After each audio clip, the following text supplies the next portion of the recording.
I'm tired of being a people pleaser. As long as that's okay with everybody.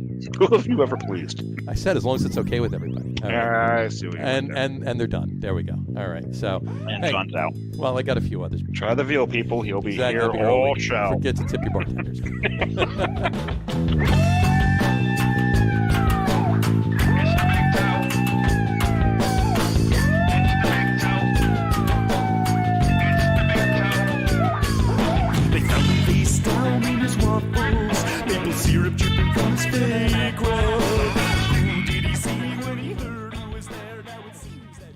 All right, everybody, welcome out to the Log Room Guys Craft Beer Show. It is Tuesday, December the 7th, 2021. Jersey Johnny coming at you, whatever the hell that was. And with me, as always, is none other than Mr. Beer Samurai. Say hello, Mr. Samurai. The aforementioned muted Beer Samurai. Well, you're not muted now. Well, when you had to talk, you were unmuted, right? No, because when you said the date, I was going to do the whole a date that will live in infamy thing because it is December 7th. Right. Okay. Well, I'll say it again. Today is Tuesday, December 7th. A date that will live in infamy. Yes, it was a very, very bad day 80 years Yes. ago. Yes. 80 years ago. Seeing the images of the Arizona monument Mm-hmm. all over my feed. Sure. Yeah. So, 80 years. but on a funner You note, were only a kid then, weren't you? yeah. I think Brian Alt was a teen. He was in high school, yes, he was. Yeah. But on more fun note, or a funner note, or Funner. not What's funnier, it is National Marshmallow Peeps Day. It is National. And what day is it? Today is December 7th, National Marshmallow Peeps Day. National Marshmallow Peeps Day. Shouldn't that be in April? You would think it would be in April, considering they were originally Easter. Right, exactly. And they're the number 2 selling confection for Easter, chocolate being number 1, of course. Of course. Right. And then I guess Cadbury cream eggs or the little malt eggs are probably somewhere behind there. Right. They're actually as disgustingly sweet and people hate them and everything else. I actually like them a lot. I like the caramel ones better. But the caramel ones I'm talking about. So these, now what they've done. I can eat the regular cream one, but you know. But I was trying to figure out why today was National Marshmallow Peeps Day. Right. I can't find any reference to it. So Sam Just, the founder of Sam Bourne, the founder of Just Born Company, which makes Peeps, was not. He was born in like September, I think. So that doesn't count for it. Maybe his kid or something, or I don't know. I have no idea why. Father, relative. Maybe that's when he invented Peeps. Maybe he actually came up with the patent on December 7th. I didn't see anything about that, but anything's possible. Right. But remember, they were just Easter, but now, we got holidays. We got like little snowmen here. Sure. Now you have Peeps for all holidays. For all holidays. Right. They even have for Labor Day, right? Labor Day? Sure. So is it a fetus crowning? What is it? Something like that. No, not that kind of labor. Not that kind of Labor Day, no. So, but the great thing about these is you can still bite their heads off. Exactly. You can still do that. I imagine if you put them in the microwave, they'll still bubble and froth. Probably, most likely. Seeing as the exact same thing with different frosting on it. So the only thing about these is they're just a little too fresh. Yeah, you need them stale. Yeah, I unpackaged them yesterday. They've been sitting out for 24 hours. That's still not enough. You need at least. There's not enough crunch to them. Exactly. So most people eat them stale. Some people put them in the freezer. I don't get that. That I don't get. The only candy I put in the freezer is Reese's Peanut Butter Cups. And I don't even put all of them in the freezer. I don't put like every single peanut butter cup I eat. I put in the freezer. No, I do put them from time to time in there, but that's the only one I do put in the freezer. The only candy I ever put in the freezer were the Charleston Chews. No, they're good, I guess. That could be. Remember those? You freeze them. Sure. You take it and you smack it on a table, and you got all the little bite-sized pieces. Exactly. I had a Charleston Chew in probably 40 years. So. Well, they have chocolate, vanilla, and strawberry. I think were the 3 flavors. I think those are the only 3 flavors that existed back then. Makes sense. That and Whorehound. That was a flavor back then? It actually was. If you go and you find those little sticks, little hard licorice sticks, Whorehound was a flavor. Whorehound is the flavoring in Moxie. If anybody from Maine is listening, they'll attest to this. But it's the flavoring in Moxie. Whorehound. Whorehound. It's an acquired taste. I think it's HOAR. So it's not WHOREHOUND. No, I know a few of those. Yeah. Yeah. So, anyway. But no, they also make the Peeps now, chocolate coating on the bottom. Right. You seen those? Yep. Yes. I don't know what. I don't know why. What's the point? Like, I guess it's just an extra. Why not? Extra dose For of people diabetes. that like marshmallow with chocolate. I guess. Soon they'll put graham cracker underneath that, and then you can basically have your own Peeps s'more. You might be onto something right there. See that? You might be onto something. Got to work on that. So, we should bring our guest in and ask him what he thinks about Peeps. We could do that. Our guest tonight was supposed to be Mr. Joe DeCalzo from Brick City Brewing in Little Ferry, New Jersey, northern New Jersey. He unfortunately had an unforeseen circumstance come up, and it prohibited from being on the show this evening. He did try. He did want to, but it just didn't work out. So we rescheduled him. He'll be on the show on January the 4th. Our first 2022 guest. He will be. There we go. There you go. He got diabetes from eating too many Peeps. Too many Peeps. Yeah, that was a problem. So he's just out in a sugar coma right now. It's just ridiculous. Yeah. So anyway, tonight, as you all know, we have our very own Alec Baldwin here at the show. Mm-hmm. Okay, and our emergency guest. Our emergency guest that stands in. He's a wonderful human being, salt of the earth, and we couldn't be happier to bring him on. He is definitely salty. He's very salty.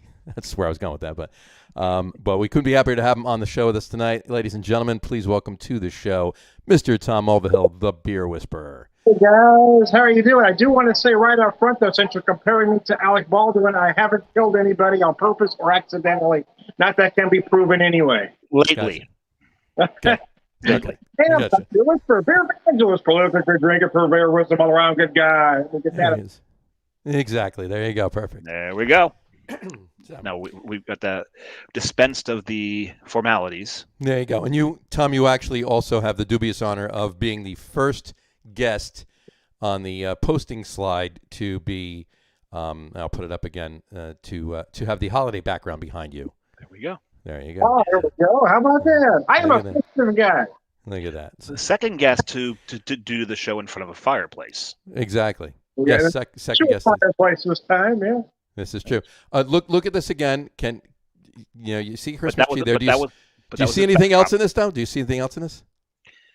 I see the Christmas tree. I see a hop cone. I see. What am I supposed to be seeing? Look over towards the glass of beer. All the way to the left. All the way to the left. Okay. It's a Festivus pole. I do see that now. Hey, John, when are we going to lose the whistle? Well, I'm trying to make a Festivus pole. I want to use a beer can, just line up about 15, 20, make a Festivus pole out. What show did I do that on? Did you do that? Yeah, you did. Yeah. Oh. And it fell over on me. That was we had a show on Festivus last year. Yes, we had on a the show 23rd. We did. Yeah, Festivus fell on a Tuesday last year. Yes, it did. No, it fell on a Wednesday because we didn't start doing the show until the following week on a Tuesday, and then it remained on Tuesdays at that point. Yep. Yeah. But in any event, no, actually, the whistle stays because it's part of. I mean, it's the locker room, the logger room. It's not. We're not doing sports. Obviously, the sports podcast has changed tunes, changed names. It's now the Get On With It podcast. Yes. But the whistle is part of our moniker. I mean, we should actually have them too.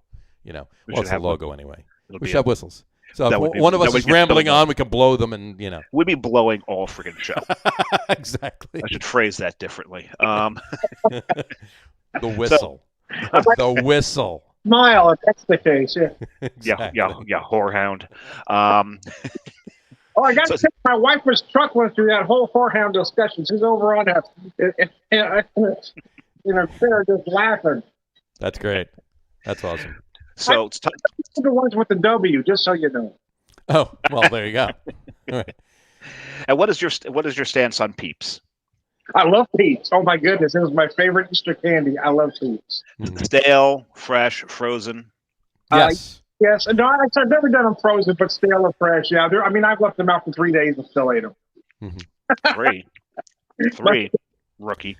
Well, you know what? Yeah. Well, it depends on how many you have, right? I mean, if you leave them out for 3 days, if you don't have that many, they're not going to make it past 3 days. You know what I mean? Yeah. You're gonna keep eating. I mean, you're gonna have that much willpower to not pick one up over the they're course. Packs of 15 for 99 cents. Yeah, you can't eat 15 in 3 days. Oh, no, I can, but they're 99 cents. You spend $5 and That's true, you're good for a while. Do a beer and Peeps pairing next. We got to do that. In April, we'll do that. You come on the show in April, we'll do a beer and Peeps pairing. I can do it right now, actually. Well, I can't because I don't have any Peeps. So we can't. But actually, the thing is, the only thing about doing it in April is I don't think the Easter Peeps have different flavors. Yep, they do. Oh, they've gone different flavors in now? Sure, yeah, absolutely. Because I know the holiday ones do, because there's gingerbread ones, peppermint ones. Yep. I didn't know that. I'll have to go get some. My wife's been keeping me in the dark. Oh boy! Well, she doesn't want you to get the diabetes. Well, it's time for beers. I was gonna say let's open some beer. Let's open some beer. What are you drinking there right now, Mr. Whisperer? Well, I wanted to go local. I like to go local as much as possible. Absolutely. This came out from Springfield Brewing Company. It is Zari Night is their Imperial Stout that comes out Black Friday every year. They usually do a couple versions. So this is their bourbon barrel. It's their Bonbon Zari Night with cocoa and espresso aged in bourbon barrels. Let me show very that. Nice. Oh, very nice. That sounds yummy. Let me pop that open for you. Zari Night, if anybody weren't paying attention, is Tsarry. Yeah, sorry. Yeah. Zari tying in that Russian Imperial. Yeah, you get that. Sorry, Aren't they clever? They are clever. So clever. It's amazing. Zari Night. Zari Night. Look how beautiful this thing pours. Let me show you the beer. Tell me that's not gorgeous. That is pretty. That is actually very pretty. That is very pretty. Very pretty. I would whorehound for that beer. You would whorehound for any beer. No, almost any beer. Almost. You know, I've got my limits. Almost any beer. Oh, mercy! As you you would whorehound for any good beer. How's that? There you go. Yeah. Right. Yeah. Right. Fair enough. What are you guys drinking? What are you drinking there, Samurai?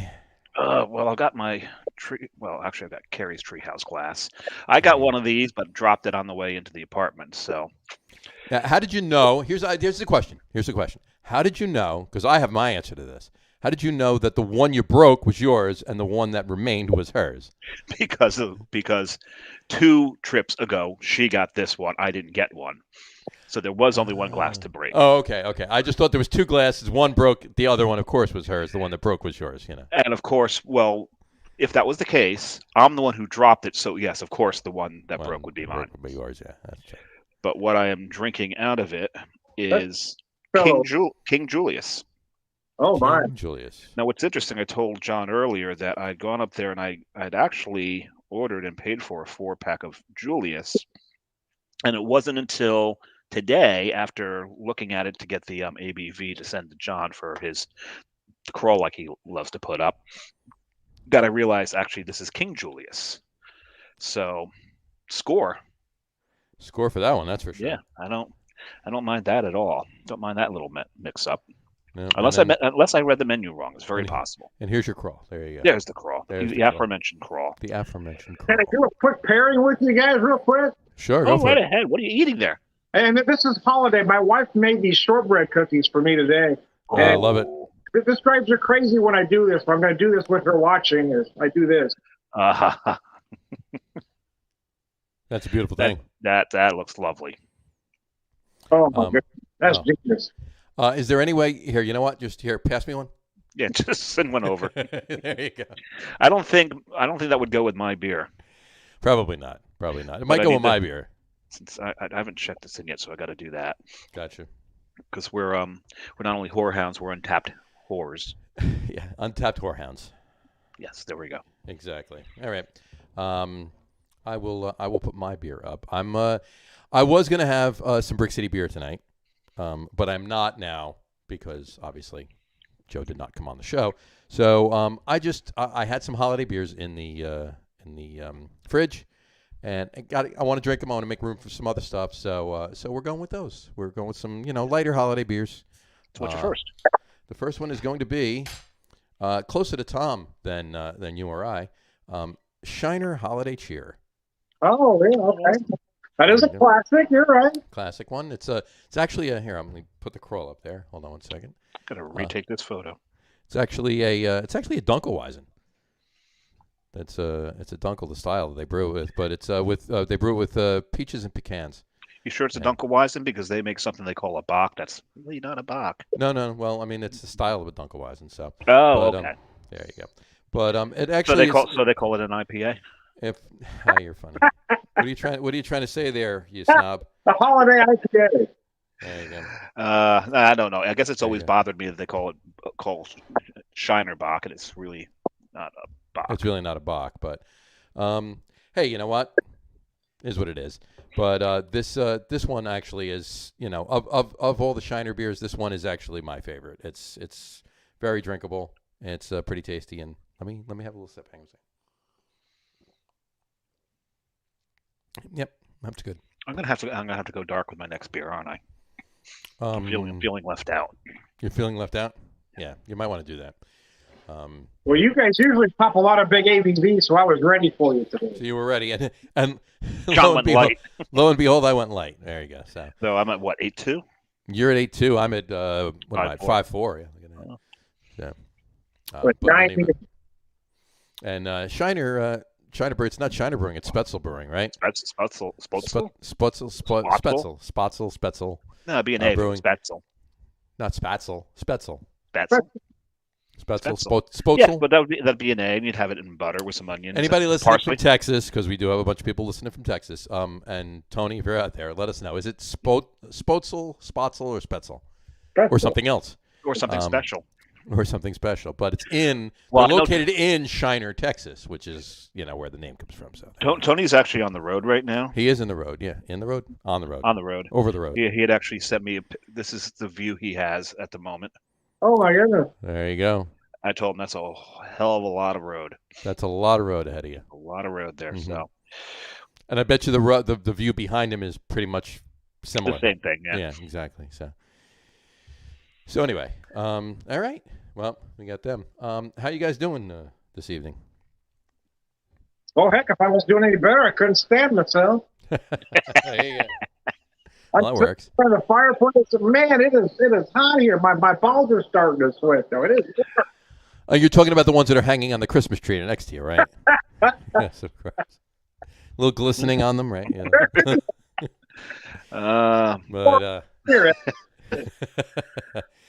I had. I'm not even going to go. I was going to go with John Valby on that one, but we should probably not do John Valby on the show. Aye. Your mother? No, never mind. Your father refills. Never mind. There's so much stuff there. So the holiday stuff. If you've not heard of John Valby is known as Dr. Dirty. Dr. Dirty, yes. He's got a whole Christmas album where he just absolutely destroys every Christmas song and makes it as filthy as fuck. Mm-hmm. How filthy is fuck? Depends on. Never mind. Let it go. Never mind. We're gonna let that go. Right. But and Sleigh Ride is perhaps the dirtiest. Sleigh Ride's probably the dirtiest. Yeah, absolutely. Yeah. But there's a lot of lines. I've seen him a few times live. He's so much fun. He's hysterical, and he's still playing. I think he's 130 now, 140 somewhere. 135, something like that. Yeah. He's out of Buffalo, New York. So it's so cold up there that he's he can be that old because he spends about 7 months out of the year frozen. Exactly. As did the Patriots last night, even though they won the game. Well, actually, I guess the Bills were more frozen than the Patriots were last night. Yeah, so they're closer to Buffalo. This is true. In any event, I saw him a few times. The very first time we saw him, went out to see him, was a long time ago. We went out to Governor's in Long Island. Okay. Governor's Comedy Club. You said it wrong. Long Island. Long Island, yes. Long Island. And we're going out to Governor's, and we get off the Meadowbrook, and we get on Uniondale Turnpike, and we had to stop for gas anyway, just make sure we were going in the right direction, because it's the first time we went to Governor's, right? And stopped in a gas station, asked directions. We're sitting there, and I look across the street, and this is in the early days of this place, but there was a Sleepy's right across the street from the gas station, right? Right next door to the Sleepy's, the next building right next to it, was a nightclub called Insomnia. I was like, I got to take a picture of this. Too bad there weren't. Well, I don't think we had cell phones back then, but if we did, if there were cell phones, nobody had cameras on them. There were no flip phones or any of that stuff. But anyway, It was pretty funny. So, but Valby's hysterical. If you're listening to this and you never heard of John Valby and you have a demented mind and can appreciate dirty humor and song parodies, because it's all song parodies. It's all song parodies, and some of his own really too. Check him out. Go online. Yeah, tons of YouTube, his website. Yeah. I song. And Eat Bite. Yeah. Eat Bite is his. Eat Bite is his. Yeah. Knock Knock. Who's there? I won't go all the way through it. So don't worry about it. Knock Knock. We're not gonna. Mr. Saturday Night. Mr. Saturday Night who? Mr. Saturday Night, but I got her on Sunday. Never mind. We'll leave it at that. Won't even get into some of the limericks from you want to do that. Yeah, you can. Oh no, that was the. What song that was yeah. That was. All right. So we've gone down a rabbit hole here. Yeah. So how do we escape it? Well, let's talk about Tom's shirt. Let's talk about Tom's shirt for a minute. Yeah. What's going on with your cocktail shirt there, Tom? Classic, kind of 60s kind of cocktail shirt, There you go. Got martinis and a Manhattan and an old fashioned, looks like. No, I'll take a Manhattan.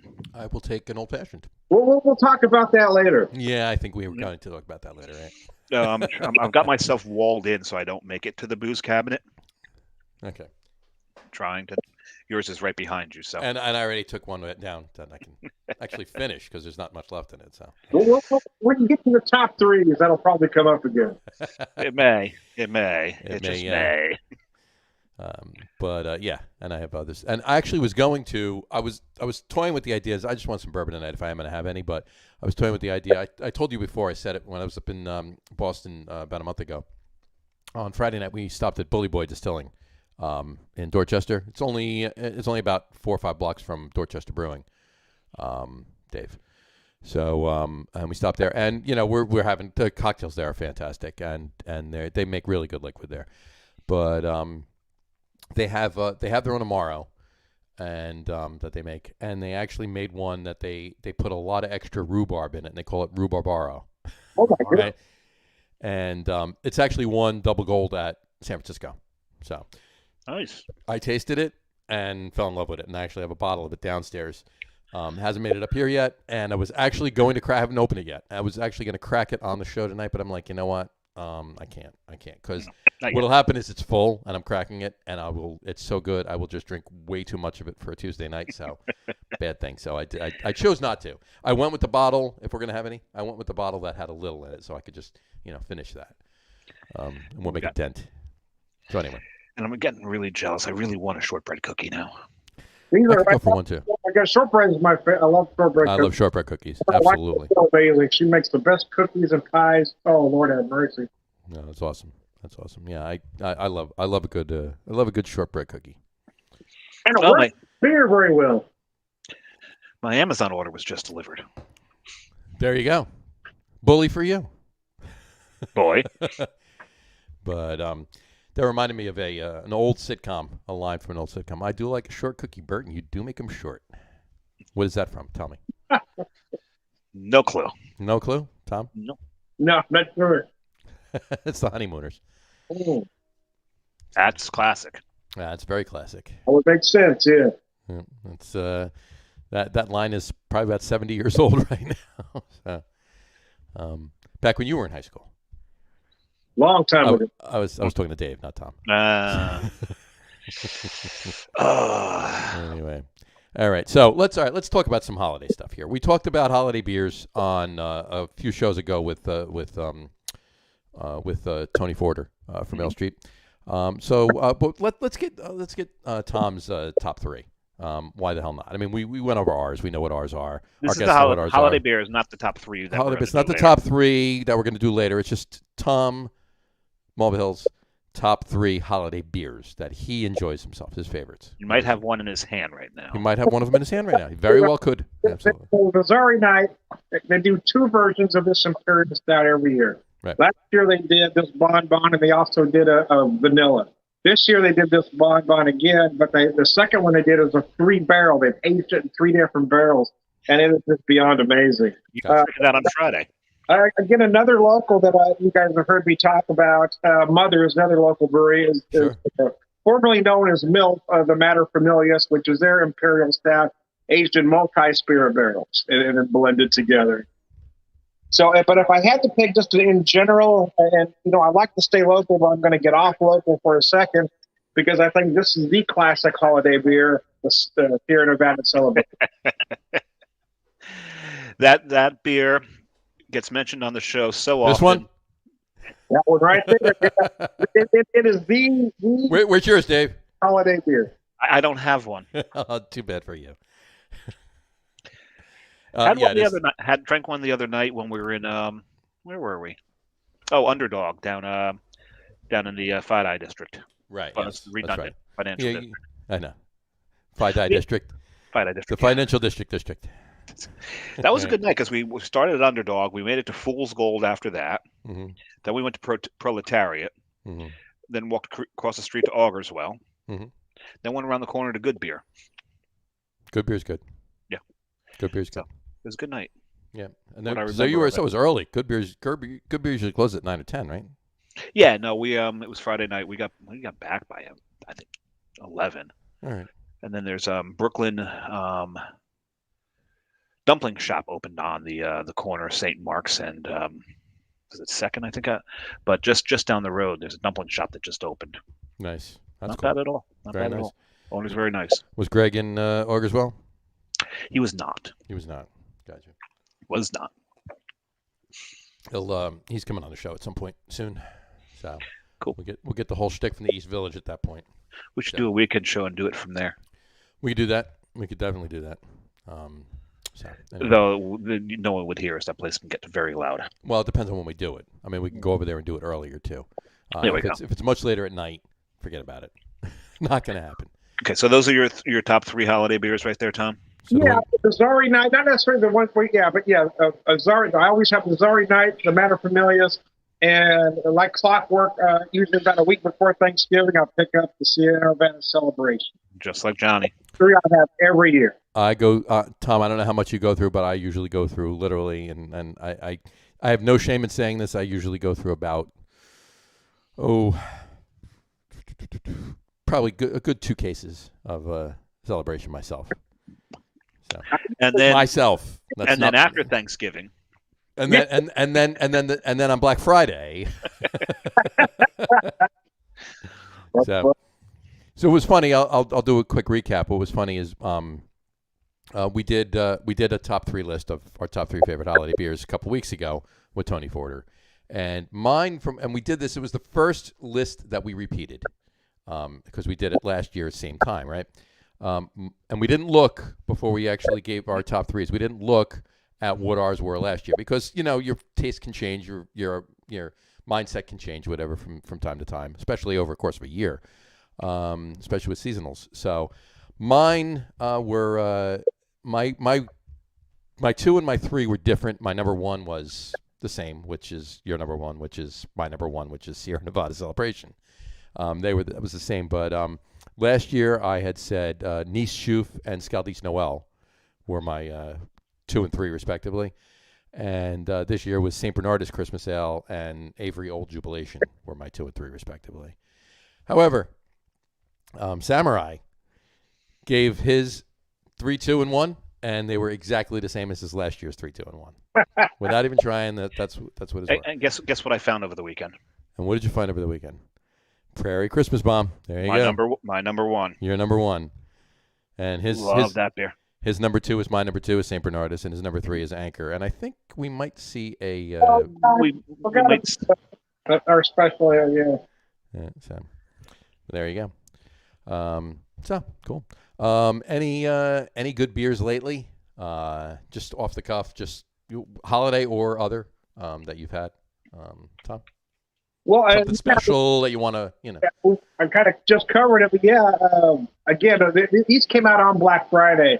I love the chocolate espresso, but that 3 barrel is amazing because they age it in a bourbon, rum, and rye barrels and blend it together. Oh, that beer is just crazy good. And then the Saturday before that, Mothers had their cellar sale, which is, they bring out all the beers that they have in the cellar and give you a shot at purchasing some of those. So I went in there and I made a few purchases. And basically what I did is buy different vintages of the milk or the Materfamilias. Right. So that's kind of what I've been drinking a lot of lately. And, well, like you said earlier, you got to buy a lot of this to start the holiday season. Very nice. Now that triple barrel one, you were drinking that Friday night, were you not? Yes. Yes. So anybody who doesn't know, Friday nights Beer Whisperer goes live. Yes. And he goes live with whatever's on his mind at the time and whatever's in his hand. And the higher the ABV, the more interesting the show becomes. This is very true. Very true. It's interesting that particular evening. You. Well, I think I derailed you when I came on. Oh, yeah, probably not. No, I usually just run with it. I never script anything. It's all just, it's just my rambling.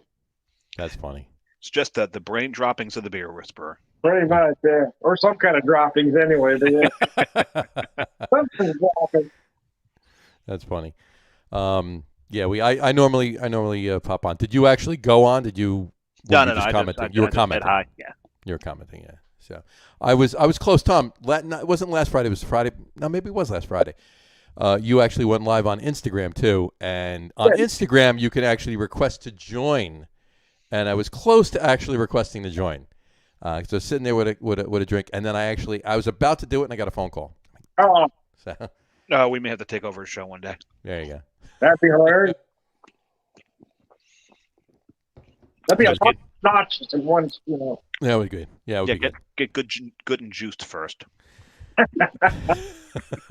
Exactly. So you have anything interesting there, Samurai, lately? Anything?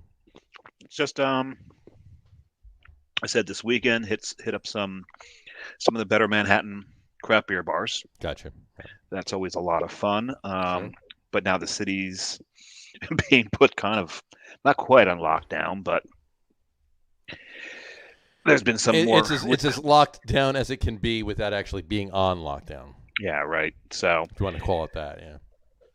So I've been working from home because we've had some COVID cases in the office. Gotcha. Get the hell out of there and get out of Dodge, so to speak, and hunker down at home for the time being. Good thing it's not the busy time like it was a few weeks ago for you. Yeah, that would have sucked.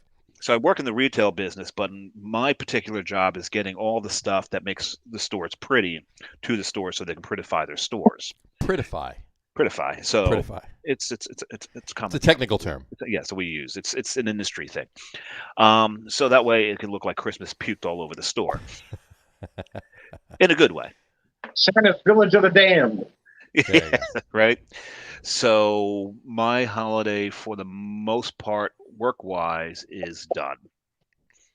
Okay. And actually, what I'm working on now is getting the stuff out for Valentine's Day. There you go.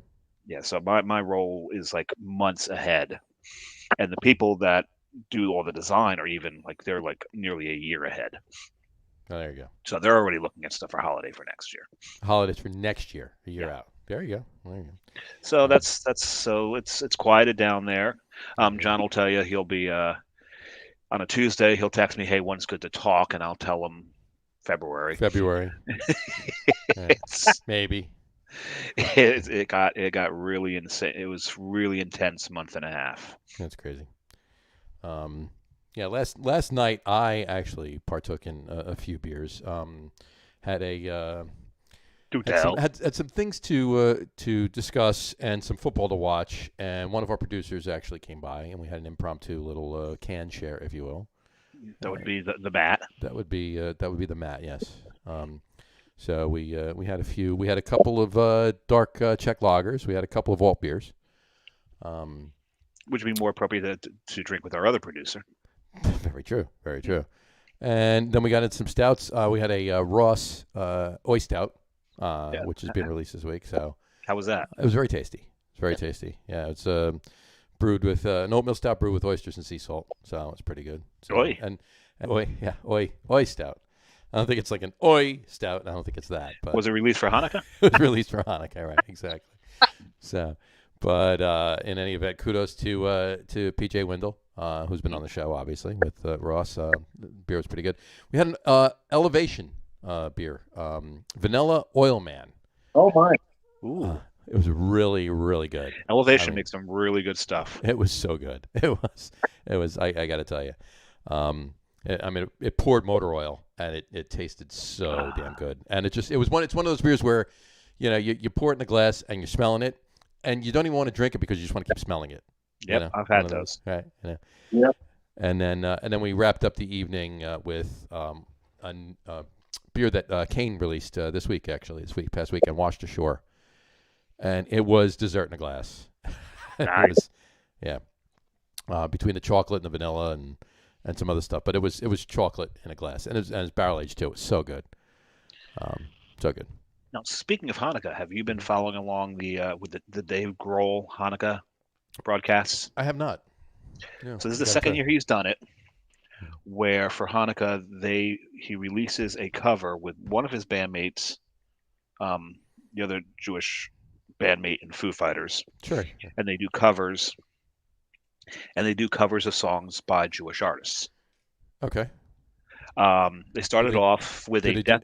Did they do some of the Hanukkah, oh Hanukkah, come light? No. That one. No. They're actually doing their songs. Dreidel.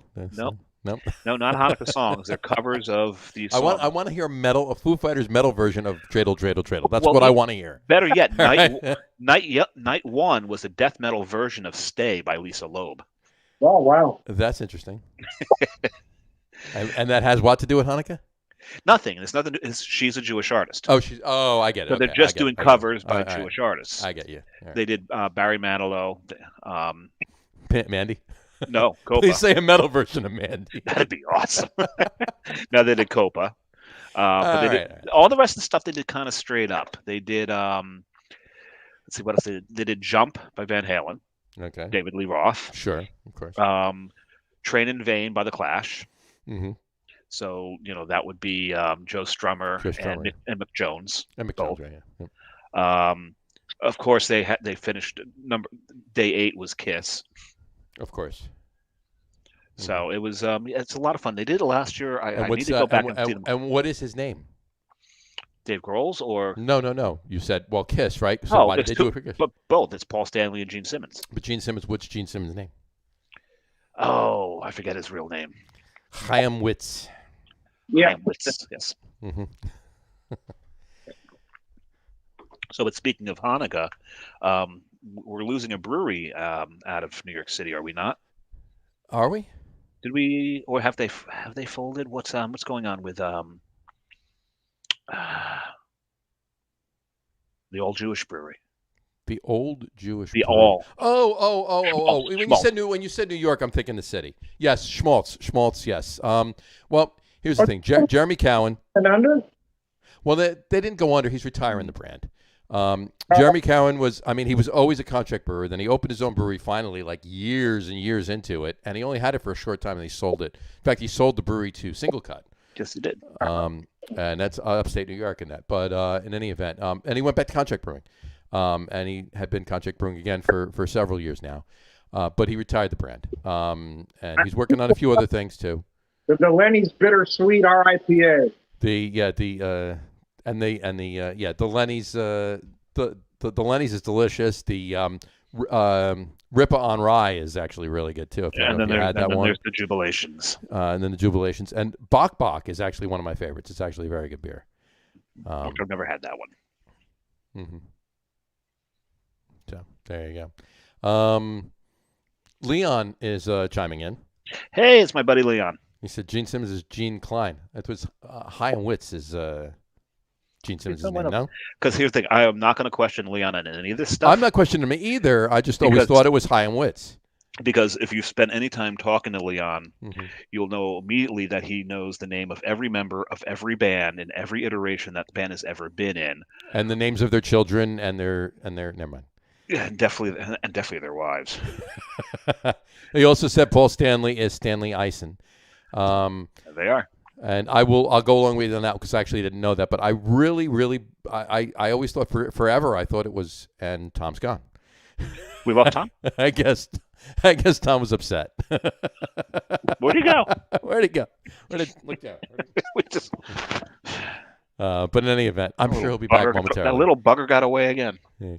But Leon, if you could just verify that, because I always believed that Gene Simmons' name was Chaim Witz, but Okay, you know, trust me. and he's back. If No. Liam said it's verified. I don't know. It's fine. I just want to. I'll double check while you guys talk, and we'll have a little debatable about it.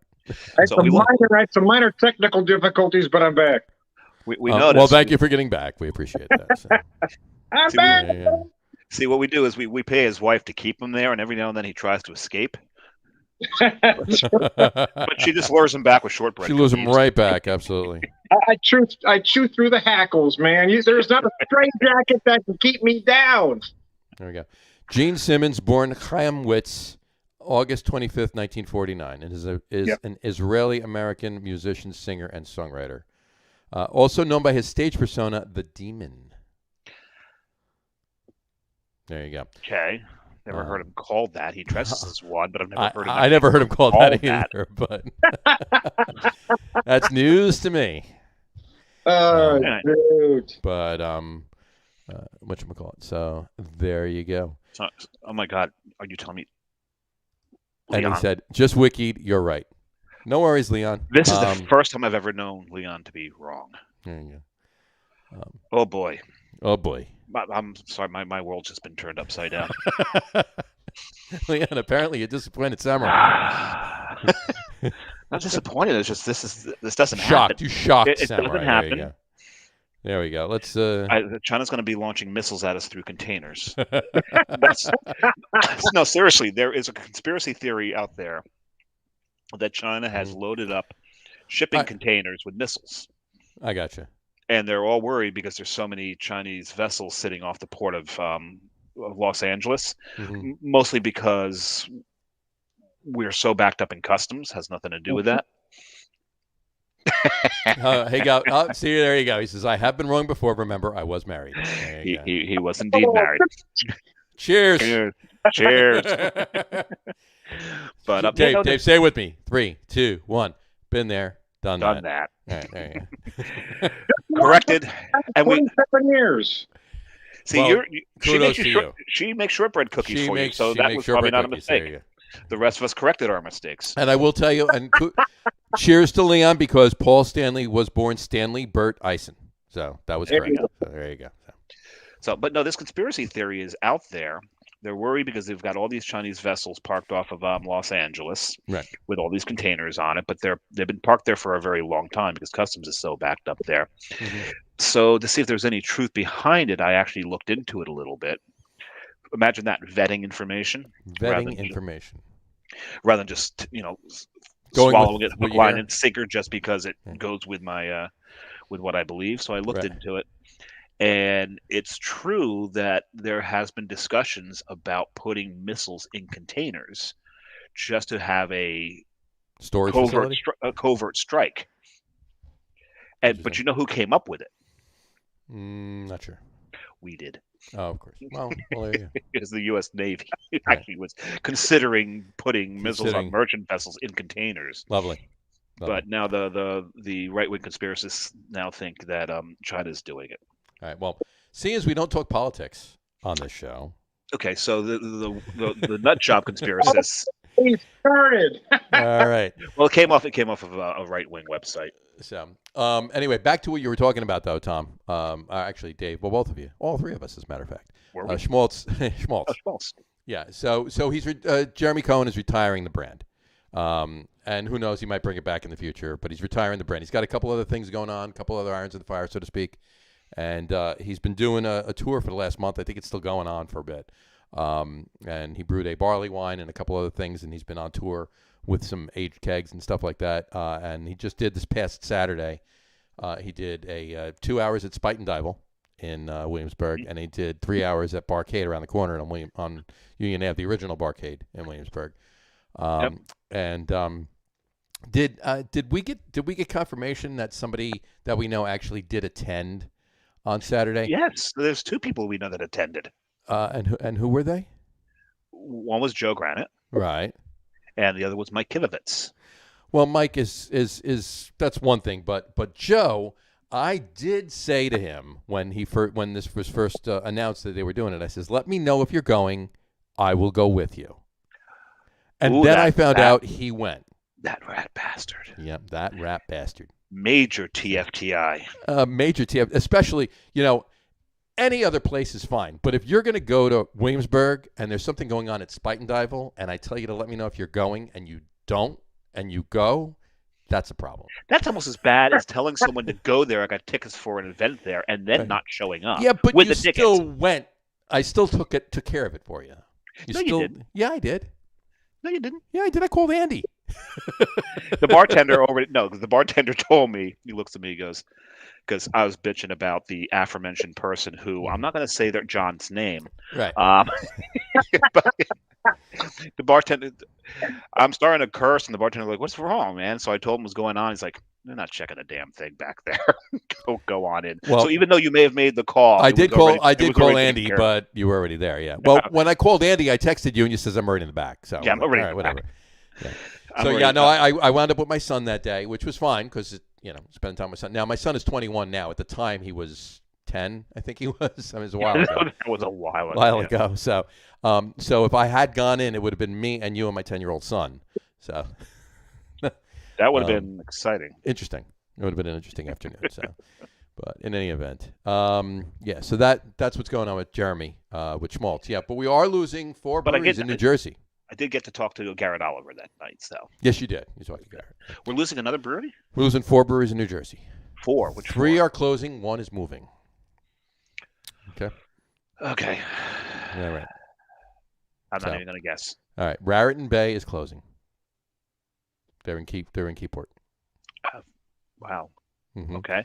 Not. They've only been around 2 years, maybe 3. Yeah, maybe if they were a little better with their social media and marketing. I'm not sure what the reason that they're closing is, so let's not jump to conclusions. I'm just saying, but in any event, and then Atco is closing. Okay. And I believe that has to do with another lease or something, and all on their property as well. And then Human Village is closing, and that has to do specifically with their lease. Their rent got raised, from what I heard, and they made the decision not to increase it and move on to other greener pastures, better and better things. Yeah. And then Referend, the blendery.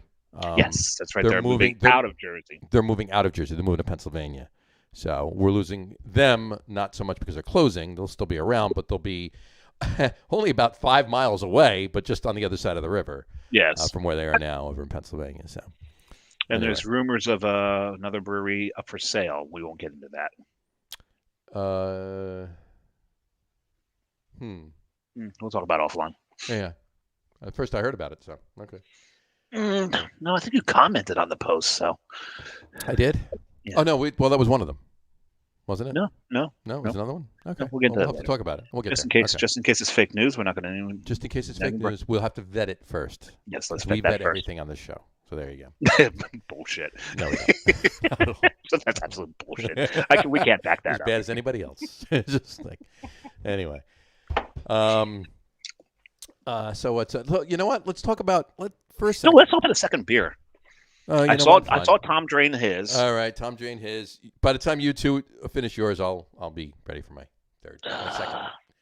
Oh shit! I don't have my bottle opener. What the hell? Here you go. Here, thank you. All right. I'm gonna try the old trick about banging it against. We got to do that one of these days. Like I'll put it here, and then you grab it, and you go like this, and it's gone, and you have the same one in your hand. That would be awesome. We got to do that. Trying to figure out how to pull this off. I'm going to have to run and get my bottle opener. It's not at my desk. You are well prepared, my friend. Actually, no. You know what? I've got it. Why don't you use your desk? Just No, because this is my mom's desk that I sit at. God rest her soul, and I don't want to. If I had cleavage, I'm getting close to having cleavage. I could always do that. Getting close. All right. I would like to point out, though, that I'm pouring with my left hand. Wow, look at that. See, look at that. I'm right-handed now. And you're pouring with your left. That's awesome. Kudos to you on that one. Well, I'll put that up right now because I already have that. That's not the right one. Yeah. This is the right one. There you go. That's the one you're drinking right there. Celebration 6.8%. Look at that. See? Where there's a will, there's a way. So Tom is drinking Celebration, which is Celebrate. by far my favorite holiday beer. And I am going to drink the aforementioned. I should use that word twice now on the show. Aforementioned, the third time we mentioned it. Look what happened here.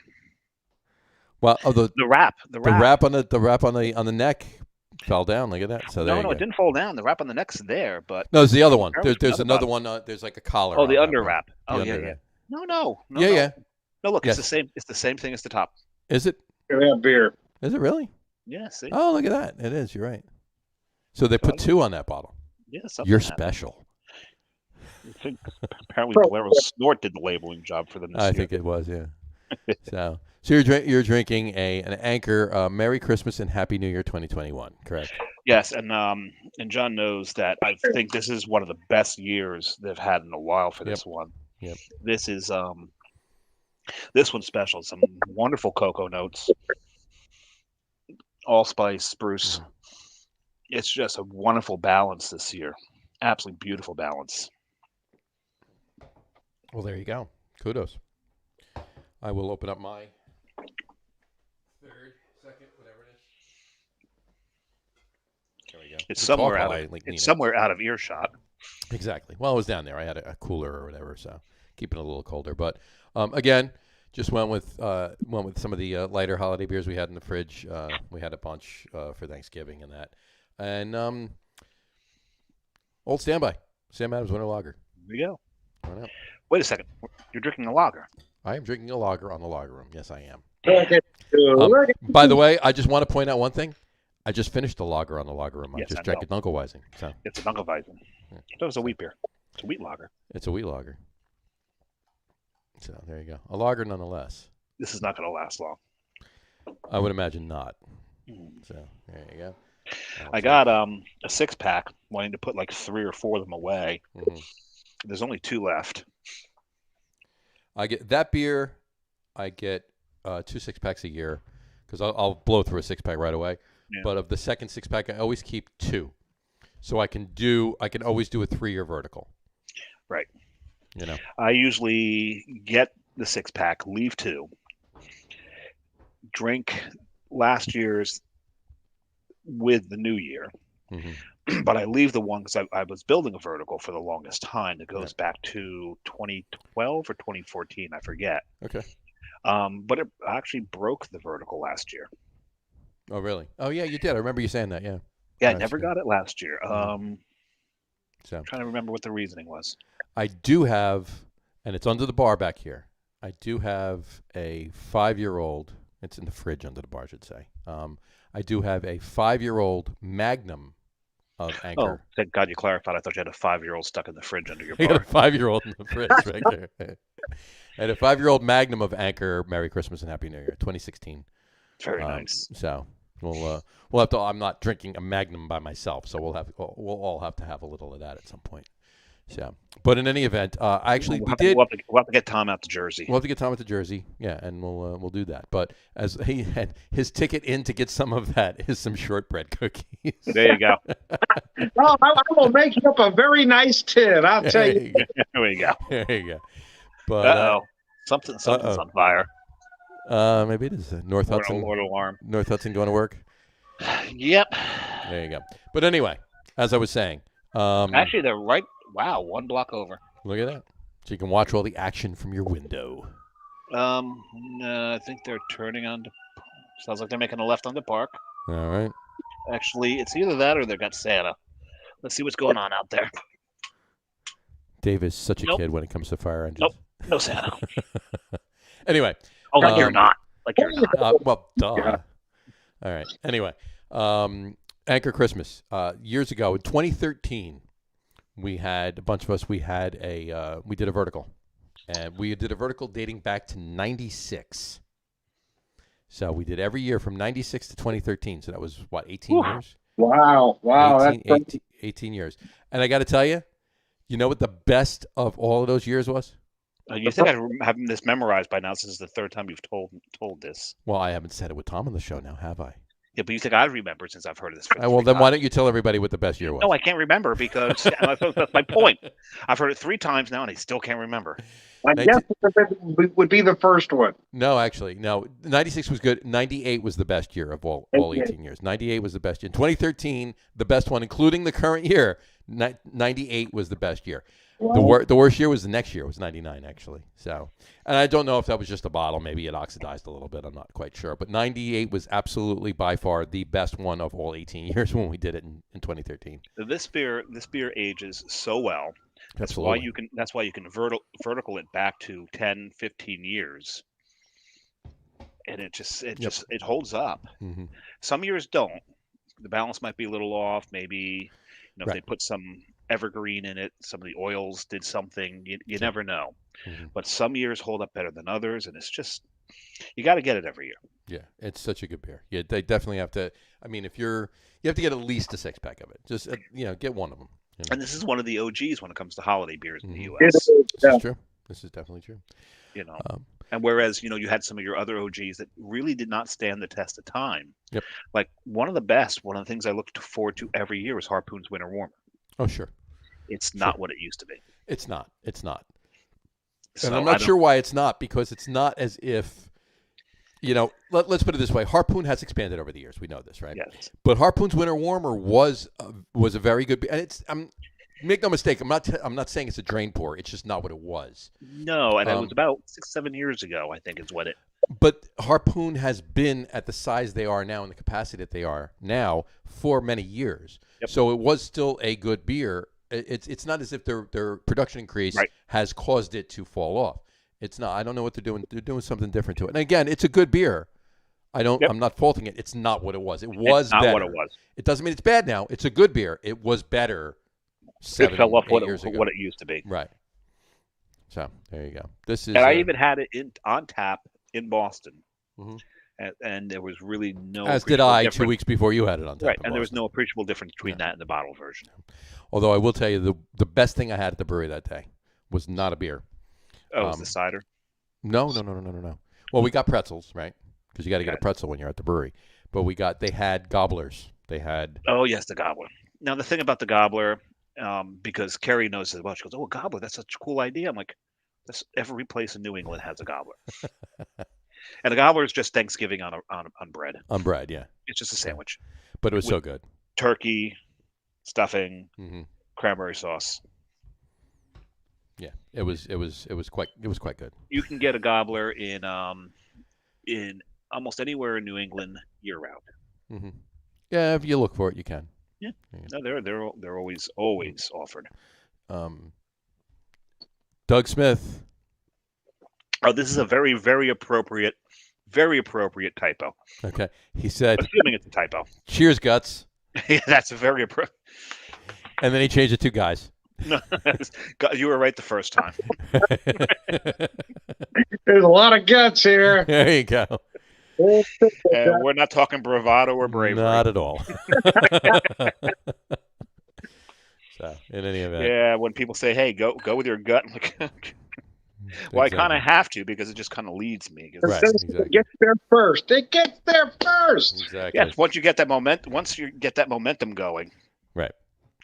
So let's talk about there's a lot of beers, obviously, other than there's holiday beers and everything else that we've been talking about ad nauseum now, but there's another release. There's a bunch of releases, obviously, right around Thanksgiving. We've talked about a few. We always talk about Epitome, Carton. I'm not going to say any first names or whatever, but Carton Brewing. You Epitome. know what I have on my mind tonight. I know right? what you have on your mind tonight. Exactly. I don't know if I'm going to do it. No, I don't. I know what you told me earlier. What you might do. I don't know. If it's a good idea. Well, you know what? If you're going to do it, the show is the place to do it. You have to do it. Yes, on it the is. Show. So, but in any event, I digress. Sorry, Tom. I had to steal that from you. That's okay. I don't have a pen. I'm the first to say it. I just use it all. Okay, yeah. Forfend. I just wanted to talk about one of the bigger releases, obviously, on a national scale, not just locals and everything else, right around Thanksgiving, of course, is Bourbon County Stout from Goose. Oh, those things. Those things. Bourbon County brand Stout. What are they up to, BCBS. like 22 variants? They have 39 this year. Yes, they have. No, they have a few. They have a few good ones. This year they did they did the regular release, of course, right? They did the Cherrywood release. They did a Too many jokes there. Go ahead. All right. They did one called 14. Okay, and I'm intrigued by this because I actually went to buy one of them and they were sold out. Is this the one in the tube? No, it's not one in the tube. No. I have to find one. It is the Proprietors Blend 2014 beer. So they kind of duplicated that as a regular variant release. So it's basically what you would have drank as the Proprietors Blend in 2014 as a regular variant this year. I'm intrigued to have that one because I did have the Proprietors Blend in 2014. Of course, now I have to go back in my mind and say, was this the same? Of course, there's no way I'm going to know because I had it 7 years ago, right? But I do want to get one. I do want to get my hands on one of them. But they did a couple of tubes. They did a couple of special releases other than Proprietors. They did the 150-year. Was it Elijah Craig? That sounds right. Yeah, it was one of them. I could be wrong with the. I don't pay attention to to the release. And they did one that was a double barrel. There was one that was they aged in a barrel. I forget what it was. I apologize. I can look really quick, but then they actually aged it a second aging in a toasted barrel of the same bourbon, and that one supposedly is very tasty. Well, you know my feeling on the BCBS series. I do. And even though we try not to get political on the show, I'm going to go political for a second because it has nothing to do with politics, but beer politics. When Goose Island sold to AB InBev, I do understand and appreciate that the beer, especially BCBS, did not suffer. For me, that's not the point. My point is my money is going to the evil empire. I know what they use their money for. Yeah, but it's not. I do understand that it helps support the people at the brewery itself. Yeah, because that beer is coming from Chicago, and I understand what you're saying, but that beer is coming from Chicago, and Goose Island as a brewery still does exist. They have investing in from Anheuser-Busch, but there are still people working in a craft brewery in Chicago, turning out really good beer. So it does affect them as well. So I understand what you're saying, but there's kind of a yin and a yang to that. Right. Anyway, a couple comments really quick. Doug Smith really quick. He said he's drinking a Westy 8, 10, and 12 at a tasting. We'll tune in again later. Have a good show, guys. Now, that's an interesting thing right there because, of course – go ahead, Tom. Sorry. I walked over you. Oh, no. I was just on the comment. That's perfect. Yeah, 8, 10, and 12. There you go. The interesting thing is, Westy 12 is like the holy grail, has been the holy grail of beers for so many years, right? Yeah. But I've heard people say they like 10 better. I prefer 10 better. Yeah, I think you were one of them. Yes. I also prefer, and I might be in the what's the word I'm looking minority? For? Minority. Thank you. I might be in the minority here, but I actually prefer St. Bernardus. Well, remember the whole thing. One of the mistakes behind West Flatiron is the difficulty to get it. Sure, and it's the holy grail, not only because it's a good beer, but because of the difficulty people have in obtaining a bottle of it. Because what my favorite quad is. It's not Westy 12. Is it St. Bernardus? No. Your favorite quad? It's got a number 10 after it. Oh, you're talking about Travis Rochford. Rochford 10. Rochford 10, yeah. That's my favorite quad. Sure, that's such a good beer. But that's another one of those beers that you smell and you don't want to drink. You don't want to. Yeah, no. I can't drink that beer. I can't drink that beer until about a half an hour after I've poured it. Correct. Until it doesn't have any odor anymore, then I'll start drinking it. And then you wonder if you've got COVID or not. Couple other comments. Getting back to BCBS really quick. Matt Patensky, our one producer, that he said he had 14 the other night and it was fairly disappointing. All cinnamon overpowering anything else. Interesting. That can happen. Yes. Cinnamon can do that. So now let me ask you a question, Matt. And there's a couple other comments I'll throw up, but while I'm reading those other ones from you, Matt, let us know. Do you think it was something that it needs to be sat on? Get a bottle of it, sit on it for a couple of years, a year or two, and then the cinnamon will die down and the beer will be more drinkable, or is it something that was just too hot from the cinnamon? Let us I know would that. thought that cinnamon increased through the years. I don't think it actually lies down. And then he said Blanton's. I'm not sure if he meant it was Blanton's for the 14 or if it was Blanton's for the 150 one that I mentioned before. But he said that the double barrel was delicious, and he is who I heard that the double barrel was delicious for. And the double barrel was 2 Elijah Craig barrels. One was regular Elijah Craig barrel, and the other one was a toasted Elijah Craig barrel. And he just said cinnamon does not die down; it will get worse. Okay, fair enough. Yep. Yeah, that's been my experience as well.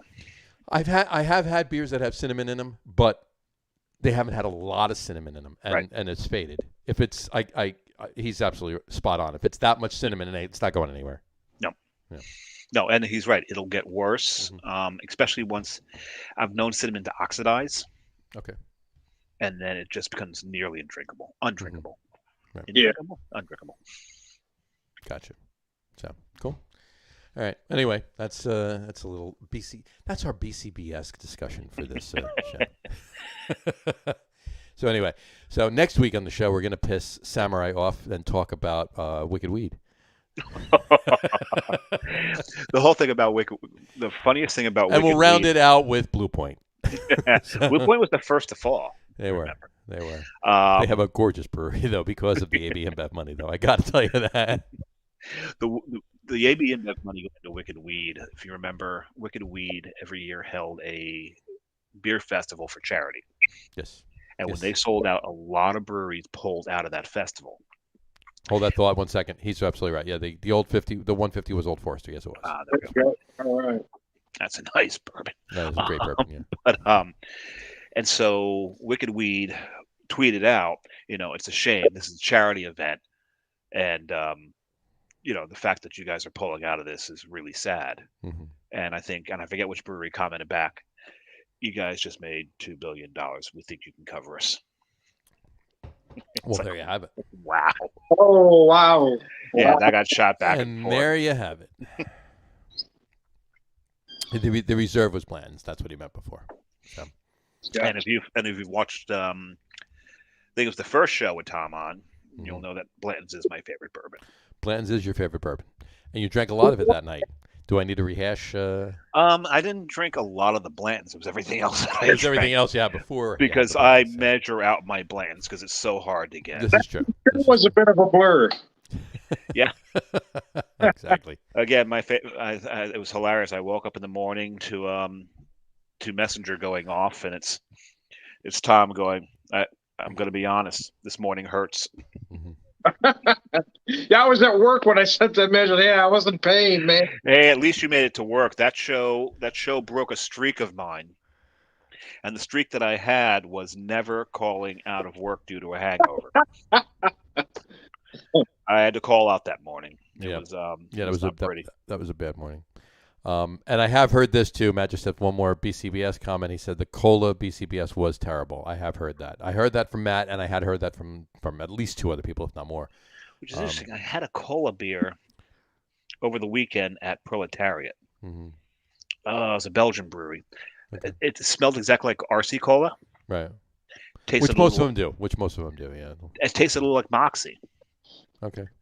That aforementioned Whorehound beer. The Whorehound beer, right? Exactly. I said aforementioned 3 times. All right, aforementioned Whorehound and Moxie have been, we're abusing it. We're abusing it on the show. We're talking about with an H or a W now, or it doesn't matter. At this point, it doesn't matter. Doesn't really matter. So, all right. At that note, why don't we? While we're sipping these beers, because we'll have a little more to talk about. Do we want to get into our top 3, or do we want to finish these before we do our top 3s? Let's do the top 3. Let's do the top 3s. Let's throw it out. Let's jump to the top 3s. Let's throw it out there. All right. Hold on 1 second here. Our top 3s tonight, and we do our top 3s every. Hold on 1 second. We do our top 3s every week. Hold on 1 second here. Something's wrong here. Sorry. We do top 3s. Why? Because one. John got really seriously distracted there for a moment. I had to answer. Someone just send you titty pics. If only. Oh, I had to answer somebody really quick. We do top threes because top 10 list would take too long. I prefer the left one. And we're paying homage to 1933. Ironically, I'm a right guy. Really? So, yeah. With Twix as well. Well, you never mind. I thought we were talking about Twix. So I don't know what you're talking about, but anyway. So anyway, tonight's top three list is top three favorite non-beer holiday libations. Top three favorite non-beer holiday libations. And why don't we let our guest of honor, of course, Mr. Tom Mulvihill, the beer whisperer. Also known as the Whiskey Whisperer. Also known as the Whiskey Whisperer, prolific beer drinker, purveyor of wisdom, and all-around good guy. Yes. Go first. So you guys know me. I'm all about classics, right? You guys are good enough to know. So my answers are probably not going to surprise you. So it's three, eggnog. I love eggnog. So and for me, what do you put in your eggnog? What's your liquor? Bourbon. Now I know that rum and or brandy is traditional, but I like bourbon. I thought bourbon was the traditional for eggnog. Now, rum or brandy or a combination of rum and brandy. Actually, it's rum and brandy is right. Rum is usually the thing, but I'm a bourbon guy when it comes to that too. And what a lot of folks don't know is that if you can serve eggnog hot, like cocoa, and it's a beautiful hot drink called a Tom and Jerry. Mm-hmm. Really, did not know that.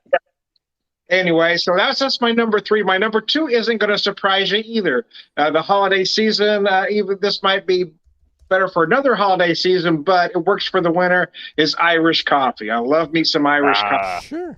So although you will see me use some Irish whiskey to make Irish coffee, sometimes I make a hillbilly coffee where I add the bourbon instead of the Irish whiskey. But nothing wrong with that. There's nothing wrong with that at all. We all got a little Irish blood in us, so just brew the coffee a little stronger. Yeah, that's right. So number one probably isn't going to surprise you either. For me, the classic fall-winter cocktail, the classic holiday cocktail is the Manhattan. I love a Manhattan. If you've ever watched me as the Whiskey Whisperer, that is my all-time favorite cocktail. I love various versions of it, and in my opinion, nobody makes them better than me. Oh, we're going to have Manhattan off then. Right. But I do love a Manhattan. It is a classic. Because I think I make one of the best Manhattans out there, and I will drink that. I drink that year round. To me, it has no season. I do love a Manhattan, but it is perfect for the colder months, because it is a warming cocktail, and it's just a feel good cocktail, right? Oh yes, love it. Oh mercy, this really irritates me. Now you've heard me say, hey man, make the drink any way you want at your cocktail, but please don't ever put a bright red cherry in a Manhattan. That will. Oh God, no. That's a no. Yeah. The Hulk, you won't like me when I'm angry. Yeah. So what I do, because I can't afford the dark red ones, I do get the. I said it was Kentucky coffee with the bourbon. There Kentucky you coffee. go. There. But by the way, hold on thought. Leon said he ran out of beer over the weekend, so he's having a few sips of Blanton's. Great show, Guts. I guarantee you that is not a typo.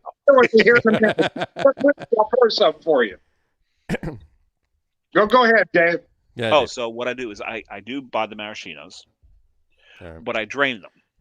Uh-huh. I rinse them to get as much of the food coloring out of there as possible. Then I fill the jar up with rye. Mm-hmm. So I soak those cherries in rye. Oh, I see what you're doing there. Okay, that makes sense. So I warn everybody who's had my Manhattan for the first time, careful with the cherry. Ah, gotcha. That's a great idea. That's the prompt for someone to say, that's what she said. And then, they finish their Manhattan. By the time they get to the bottom of the Manhattan, they've forgotten what I told them. Sure. And when they pop that cherry in their mouth. I'm not even going to try to rephrase that. Rephrase that one. I'm not going to rephrase that. when they pick up and place that cherry in their mouth. Oh, there was a time. There was a time. Anyway, yeah. Unfortunately, they've all been sacrificed to dragons. At any rate, you can see the look on their face where they're really surprised at what hits them when that happens. Sure. So I've actually done something similar in the past too. the cherries are crazy expensive. So in the past, I've bought these beautiful at a European market, these beautiful Polish sour cherries that are about the same color as a Marasca or a Luxardo. And then I take the liquid out and I turn it into a syrup, and then I put it back in. It looks just exactly like a Luxardo or a Marasca. Nice. Very nice. And then you got this beautiful Polish sour cherry that's just gorgeous in that drink. That's beautiful. That's nice. Good thing to think of that one. All right, Mr. Samurai, what are your top threes? Well, I'm going to echo Tom with eggnog. And eggnog's all about what you spike it with. Sure. And whereas I used to, and I can't really brook those people who like put 7 different whiskeys in their eggnog. One bourbon's fine with me. That's it. Yeah, just you need one. Man. Just 7. Why bother? It makes no sense. But I actually don't put whiskey in my bourbon. I don't put any of the other things. You said what I like in my bourbon because I like. You don't put whiskey in your bourbon? I'm sorry, whiskey in my eggnog. Let me get something else to drink. Drink myself back sober. I have to concur. I never put whiskey in my bourbon. So what? I've actually put whiskey. Have I put whiskey in bourbon? At any rate, Yeah. So what I actually use because I like it to be easily drinkable. Right. I like it to sneak up on people. Okay. I put amaretto in mine. Amaretto, that's interesting. Interesting. It makes such a lovely flavor. It's very sweet though, right? It doesn't add too much sweetness to it, and it plays so well with the nutmeg. Yeah, okay. It's a beautiful thing, so I like to do that. And go ahead, Tom. No, I was kind of stepping on your story a little bit. My wife doesn't like nutmeg, so I tend to use more I've got fresh allspice. I shave in. Shaving the thing, yeah. But the amaretto would work with the allspice as well. Yeah, Sure. amaretto. That's it. I'll have to see. Now I have to try it. Now that I gotta try it. Yeah, I'm gonna try it tonight. As a matter of fact. Gotta give that a shot. A shot of amaretto. So what I am drinking tonight is Carrie had made some Coquito, which is just a lot of people refer to that as Puerto Rican eggnog. Gotcha. But it doesn't have any egg whites in it. It's usually just egg yolk, a little bit of evaporated milk, cream, rum. There's the rum we talked about earlier, and coconut milk. Yep. So it's like a coconut rum eggnog. Sure. And I do love this. She made this a little strong, which is not a bad thing. I may have to kill the bottle. Wow, that looks pretty good, Matt just man. said everybody knows you have to put bourbon in your whiskey. I mean, everybody. No, I was knows putting it. whiskey in my bourbon, so I'm doing it backwards according to Matt. So there's that. So that the bourbon, you're doing it all wrong. Right, exactly. I've always been so wrong. Yeah. Any rate, on so many levels. So I'm not even putting these in order. There's no 3, 2, 1. These are just my top 3. Number 2, again, staying with amaretto. That's also what I spike my hot cocoa with. Okay. Oh, wow. I haven't tried it. It works. I put schnapps in my cocoa. Peppermint schnapps in the cocoa. I've never been a peppermint cocoa fan. I get that, and I get why everyone loves that. I really do. The whole key thing is when you're making cocoa from scratch, so you get your cocoa and you get your sugar together, and then people try to pour in the milk and try to get that mixed into the milk, and that's nearly impossible. It takes so long. But cocoa powder dissolves immediately in alcohol. So get your cocoa, your sugar together, pour in the amaretto, whisk that together. It incorporates immediately. Oh, I didn't know that. That's genius. Look at you. Now, do you even add milk, or you just drink that? I may have to try that.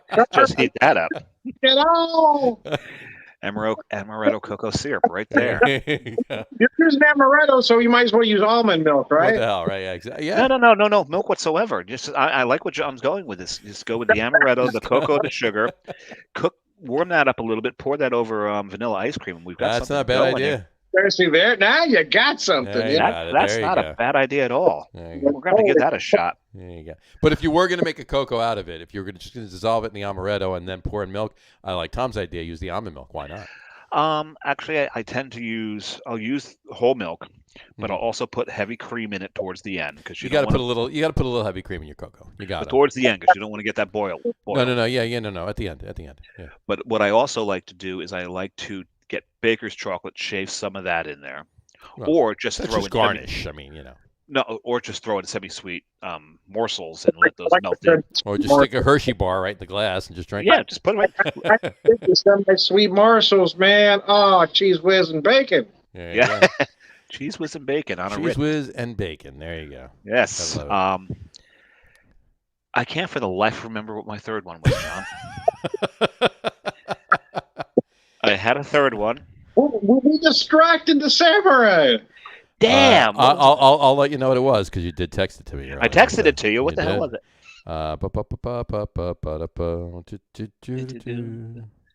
Please stay tuned, folks, while John acts as Dave's external memory. I'm just, That's a dating game. It's a dating game song. I know. Hell. Like looking that up, I'm going to tell you my peppermint schnapps story. So I was. Oh, I know what it is. Go ahead. The first word is hot. You can figure out the rest. Hot. Starts with a T. Oh God, yeah. There you go. Yeah, considering we were at we were talking about bourbon. Exactly. Oh yeah. Hot toddies. Toddy, yeah. And it's funny because the first hot toddy recipe that I saw. Better than NyQuil. Oh God, yes, absolutely.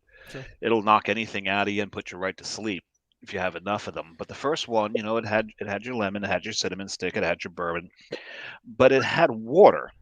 But it had Tom's lemon and cinnamon stick and bourbon. Did I say it? No, You said it had your lemon, it had your cinnamon stick, it Yeah, had it your was- bourbon. No, it's talking about your lemon. I know.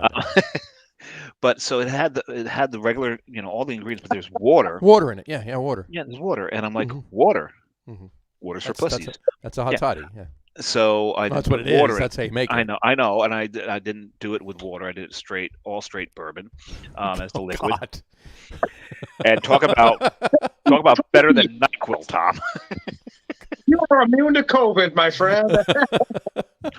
So that's the way I used to make them for a while, and then eventually okay, maybe water's a good idea.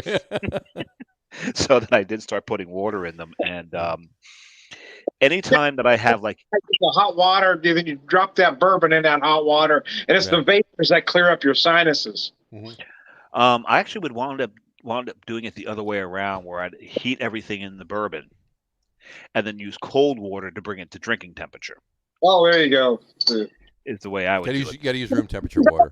That way, Because though. it's going to be drinkable with room temperature water. You're not going to actually cool it down too much. Yeah. So, but that's what I would do with it. But anytime that you get in the winter, anytime I get tickle in the back of my throat, any kind of scratchiness, runny nose, any sign that I'm coming down with something, hot toddy, next day, good as gold. Good. Oh, yeah. Yeah, you want that bourbon. Woo!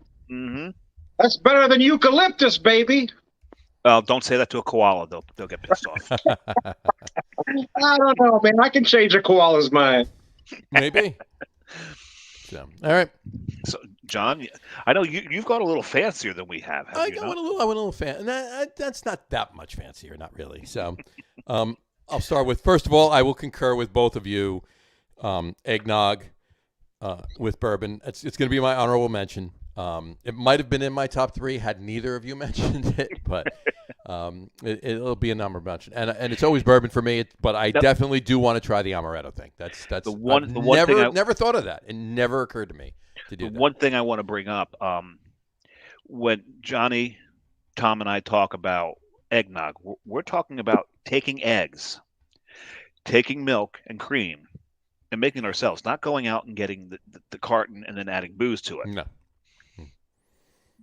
No. So, I mean, we'll go white trash every now and then, but not that. Make your. I mean, there are a couple of actually very good eggnogs that are cartoned. Chipwich is good. Southern Comfort's not bad. Southern Comfort is a pretty good. Yeah. Yeah. It's got to be in a carton though. If you're getting the if you're getting one that's in a plastic half-gallon container, it's got to be the. Yeah, I mean that's an eggnog shake. is what it Well, is. You know, Turkey Hill does used to do theirs. American, yeah. But yeah, it's Turkey Hill. Yeah, exactly. Yeah. But anyway, so eggnog is definitely a good honorable mention. Like I said, bourbon. It's always bourbon for me, but I definitely have to try that amaretto thing. That's an awesome thing. All right, so my number 3. I throw some gin into the holidays. It's you throw gin into anything you could possibly throw gin. Of course, into. Yeah. But you know what though, because October it starts changing over from gin to bourbon for me, right? So. But I kind of have a reprise of some gin during the holidays, and every now and then I'll have a Cranberry Bramble. John is a gin whorehound. Absolutely, yeah. But I'll make it with, I'll do. So explain the Cranberry Bramble to us. Okay, a Cranberry Bramble is basically cranberry juice, a little bit of lemon juice, a little bit of orange juice, and gin. So it's mainly gin and cranberry juice, but a little bit of lemon and orange.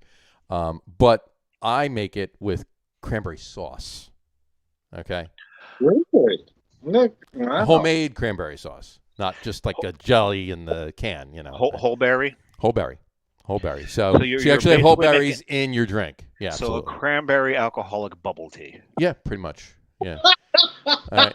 So there's a little bit of orange juice, a little bit of lemon juice. That way you can say it's nutritious. Of course. Got vitamin C in it. And then of course a gin. In it, so that's the way to do it. So, but it's good. Cranberry Bramble is delicious around the holidays. So, my number 2, easy peasy, hot buttered rum, Myers Dark rum, hot buttered rum. My wife wanted me to mention that because that's the one alcoholic beverage she drinks. She doesn't really drink at all, but an occasional hot buttered rum. Yeah, Myers Dark rum, easy peasy, done. Do it. Just it's such a good drink. And then my number 1, far and above number 1 for the holidays, is an old fashioned. And I'll drink a million old fashions, by the way. But specifically, and I actually had this conversation with Matt last night, specifically a maple old fashioned. Maple? Okay, there you go. With black walnut bitters. So I might have to give me that recipe. I might have to try that. For me, an old fashioned is more of a spring summer cocktail. It's a little lighter, but when you think that maple, that changes the whole thing. Absolutely, it's such a good winter drink. You put good maple syrup. And in it, instead of you're not using simple sugar, simple syrup rather. You're putting the maple syrup in. And what John means by real maple is the pancake syrup. I'm not putting Aunt Jemima in the drink. No, there's no such thing as Aunt Jemima anymore. I'm sorry, I'm not putting Log Cabin in the drink. Or Mrs. Butterworth. Actually, there is actually Aunt Jemima too. I just actually bought one the other day. Oh, it's still out there. It's still out there. Okay, so but. Look at the label. If it says high fructose corn syrup, you're not drinking maple syrup. You're drinking corn syrup. Maple flavored corn syrup. Exactly. Don't use that for this drink. Go out and get the 100% pure maple syrup. Get a real Vermont maple syrup, and use that as your simple syrup. Even if it's in one of those little tin log cabins, that's fine. Yeah, that's fine. And then that's all good. And then and make your old fashioned, and then your bitters, not regular Angostura, not regular Angostura. Use black walnut bitters. Get a thing of black walnut bitters. It's the winter drink. I'll start that now, and I'll drink that through February. It's so good. Tom, what bitters do you put in your Manhattan? I usually use. I have traditional Angostura, but I also keep Regan's orange bitters on hand. I use orange bitters as well. Orange bitters are good. Absolutely. Yeah. And I like the Regan's brand. I don't know what brand I have. I know it's orange. It's got the tan paper label. Yeah. Mm-hmm. So, I think I'm going to finish the freaking Coquito tonight. You might. Look at that. Look at you. You're just drinking away. Why? Because it's healthy, right? It's like milk, right? You're just drinking. It's coconut milk, so it's not even all that fattening. Right. I've already got enough fattening going. So explain the shirt. My shirt? Yeah, sure, yeah. You have to be from Central Jersey. Central Jersey, yeah. To understand the shirt, and it's great. And every time I see this logo someplace other than Central Jersey, I get excited. And I think of chess. You think of chess? Yeah, of course you do.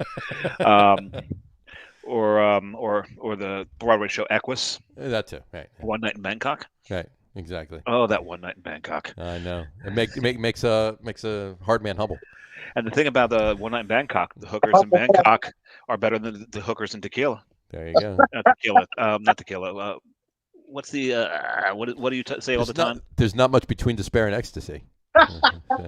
Now you're quoting the play. No, Tijuana. That's what I'm looking for. So Tijuana. Tom's Tijuana hookers. No, the Bangkok hookers. Anyway, what the hell was I talking about? I don't know where the hell you were going with this. But...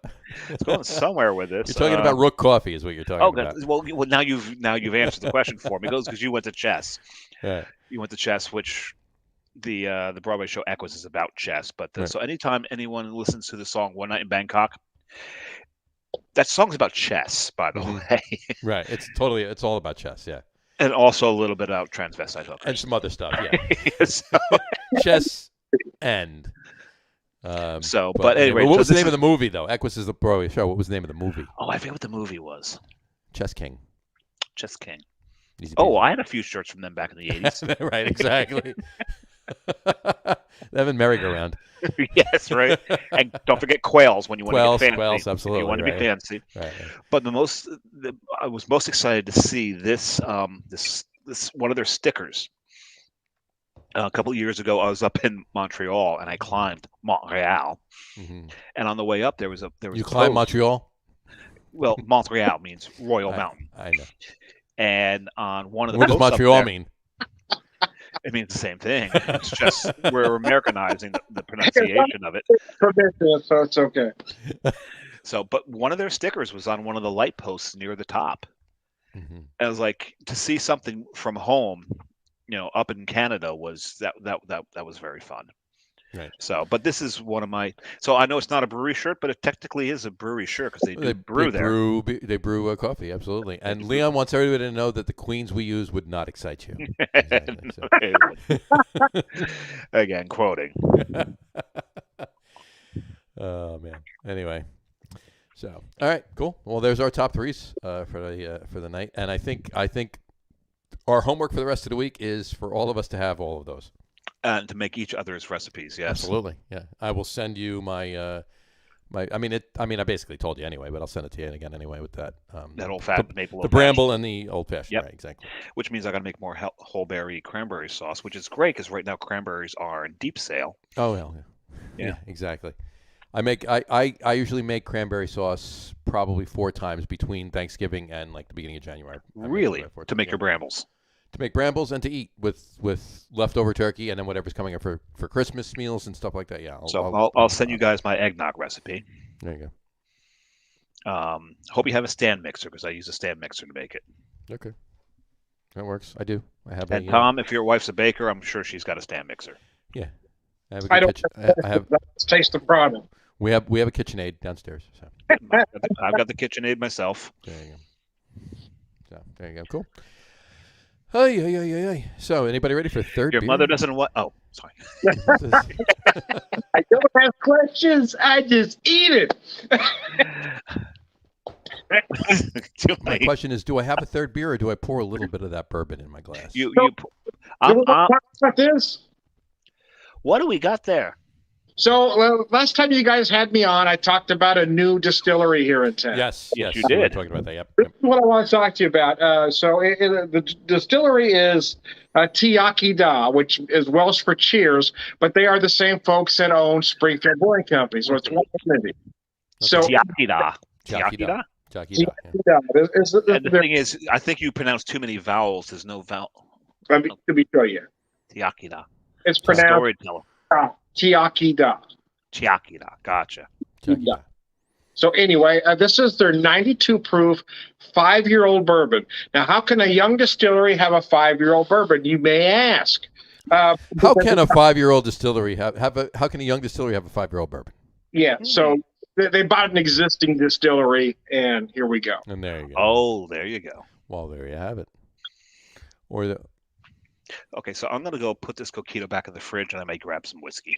Why don't you grab some whiskey? I'll be right back. All right. I'm pouring exactly 2 ounces, and that's all I'm going to allow myself half tonight because it's a school night, man. Oh, yeah. I hear you. But I do have the same brand glass, the Tiakida glass here. Very nice.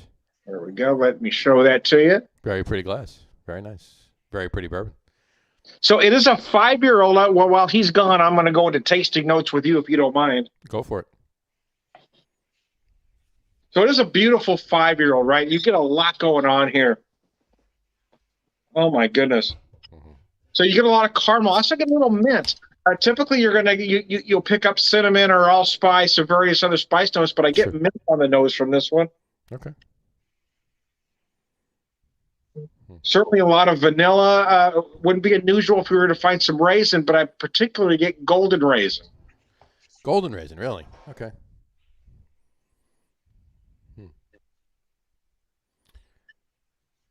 And as I take a nice little sip there, I try real hard not to get pretentious, but sometimes myself gets away with it. So you get a lot of sweetness up front. I get a combination of a very dark brown sugar because you get some nice molasses notes, but you also feel some maple running right around the middle there. Really? Nice. And as you get to the finish, you're going to find some raisin. You might find some date and or fig in there. Mm-hmm. It really depends on your tasting notes. I like to tell people nobody's ever wrong. You can only taste what you know. Right. And then you get to those spice notes at the end, and you're going to find the usual suspects. You got to find some cinnamon, some allspice, but I also feel like I'm picking up some ginger and a little hint of cayenne. It's got a very spicy finish, very bold, oaky finish. Mm-hmm. This is a beautiful small batch 5-year-old. Very nice. Very nice. Samurai's back. Did he bring bourbon? He did. Of course he did. I brought the blends. You brought the blends. So I, whatchamacallit. And by the way, Samurai, we're gonna have to get out there soon because I need a bottle of that that he's drinking. Oh God, I missed the whole thing, but that's all right. I'll take your word for it. There you go. But in any event, and I may actually, and plans aren't in the books yet, and there's a chance that if it does happen, it might be a flight, but there's a possibility I might be driving to Denver in April, and if that does happen, we'll make a quick little detour, and even if it's for only a few hours, we'll make a quick little detour. But we'll talk more about that as we get closer to April. But in any event, I'm going to finish off this bottle, which I only opened maybe, I don't know. Yesterday. Maybe a week and a half, 2 weeks ago. I bought it while I was up there, obviously, last month. Oh, so it's a Bully Boy. It's a Bully Boy, yeah. And it's their, and I get at least one bottle every time I'm up there. It's their old fashioned bourbon. They take their bourbon and they put it in an oak barrel with Luxardos and orange peels. So they make an old fashioned. So you basically, that's so good. You just you just pour this over ice, and you don't even have to do anything else to it. And they put bitters in it too. I'm sorry, they do put bitters in it as well. So what's the proof on it? The proof on it is 74. Oh, nice. So there you go, 74 proof. It's really tasty. They're doing some really good stuff up at Bully Boy. And what's amazing is two of my favorite small batch distilleries, and there's a lot of them. It's not like they're my top two. It's just two of my like top 10, if you will, are in Boston, and one is in the Dorchester section in Southie, and the other one is up in Everett, north of Boston, which is Short Path, and they're doing amazing spirits as well up there. But this is just so good. It's so unique. You can find it anywhere else. I mean, it's a delicious bourbon to begin with, but it's an old fashioned because of how they let it rest before they bottle it. It's so good. No, considering I've already drank 4 of these, and considering I am not killing this, and there's very little of it left. Like I say, I measure this out because even when they are available, they're getting kind of out of the price range that I will usually spend on a bottle. They're getting crazy. Well, like I told John, I allowed myself 2 ounce pour, and that's it. That's it. I went about an ounce, maybe half. Look at you, lightweight. It might be a dram. So wait, it's not even a finger. Is it an ounce or is it a dram? Which is it? Less than both. Or a jigger, which would be an ounce and a half. Exactly. This is a half finger. Which finger did you use, though? Even the pinky is probably even half. Well, because you know how it goes. The Brits pour 2 fingers, right? I'm gonna go into something, but I decided to bring it back. The Brits pour 2 fingers. Mm-hmm. The Scots also pour 2 fingers. No. This way. No, this way. Same diff. Same really. diff. Yeah. So. Anyway. Oh, yeah. Well, cheers, gentlemen, and happy holidays to you and everybody else. This is. I appreciate it. Absolutely. No, we appreciate you coming on at the last moment. Yes, and everybody else does appreciate it because these are always fun shows. And it was unfortunate. I'm talking to you guys. It was unfortunate that Joe ran into something he just couldn't maneuver.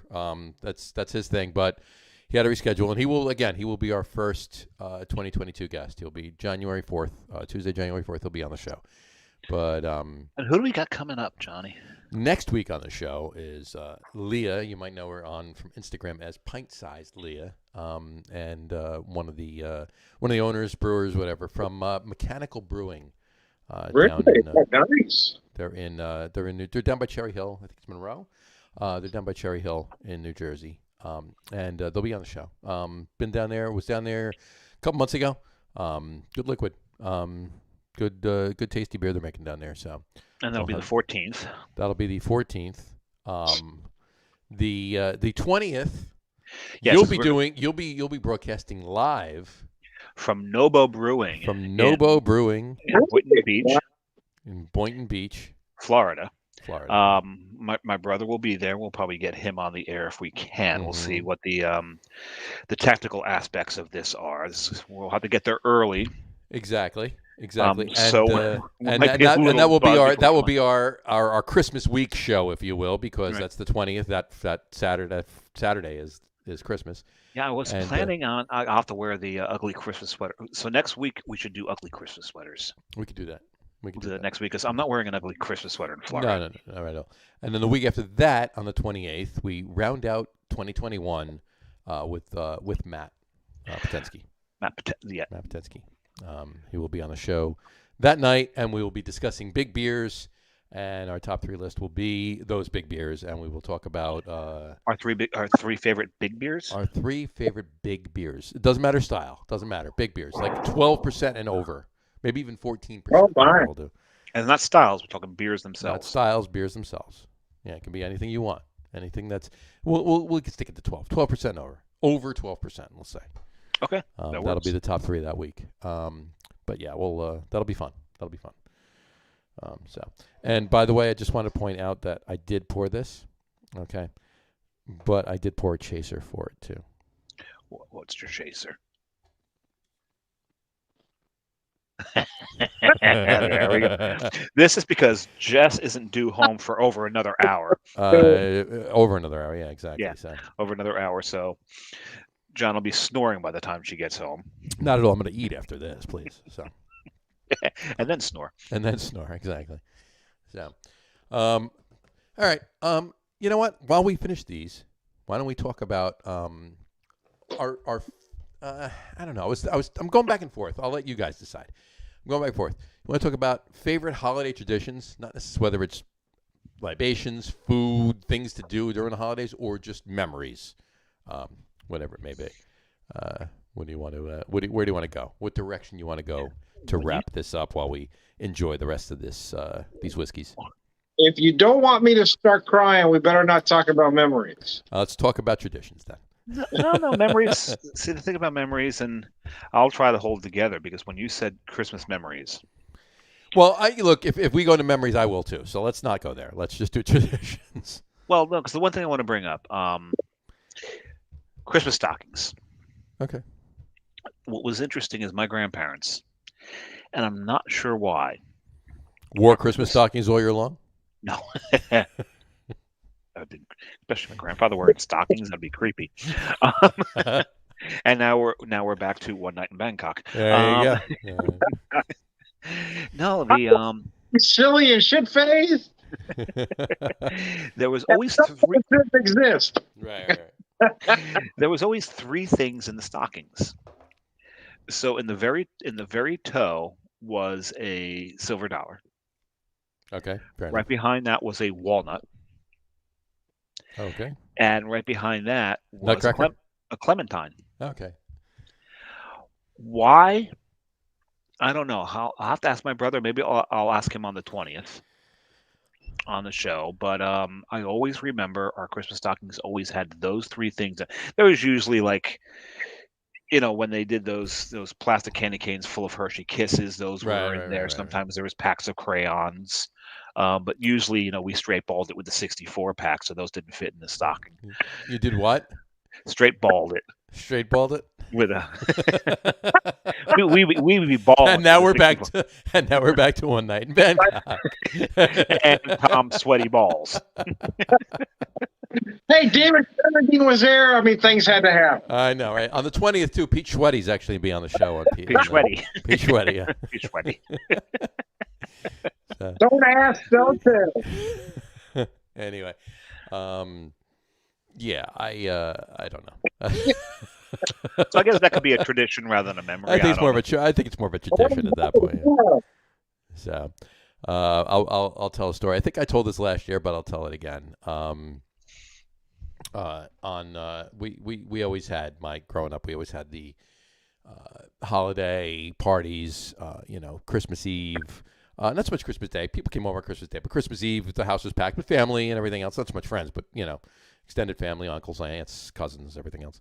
That's the Italian side right there. Oh, yeah. And then, but we also had New Year's Eve. My parents also did New Year's Eve too. We all had New Year's Eve, by the way. They had the party. We all had New Year's Eve. I'm saying they had the party. Pain in the ass. So when I was 16. And can I say this on the air? Well, when I was in trouble, is there a statute of limitations? I can't. Nobody died. You're okay. All right. No one's listening, John. No one cares. Us anyway, no one cares. So no, I was 16 years old. I got a book. I got a bartending book, and my parents had a rec room downstairs, full bar, pool table, the whole 9 yards. Was it the red one with the black text on the cover? I believe so. Yes, I believe so. Yeah. So anyway, Mr. Boston. Something like that, yeah. Yeah. So I had the book, right? So I'm gonna 10 bar, right? I'm gonna 10 bar for the party. I'm 16, I know what I'm doing. I have heard the story. 10 bar for the party, yeah.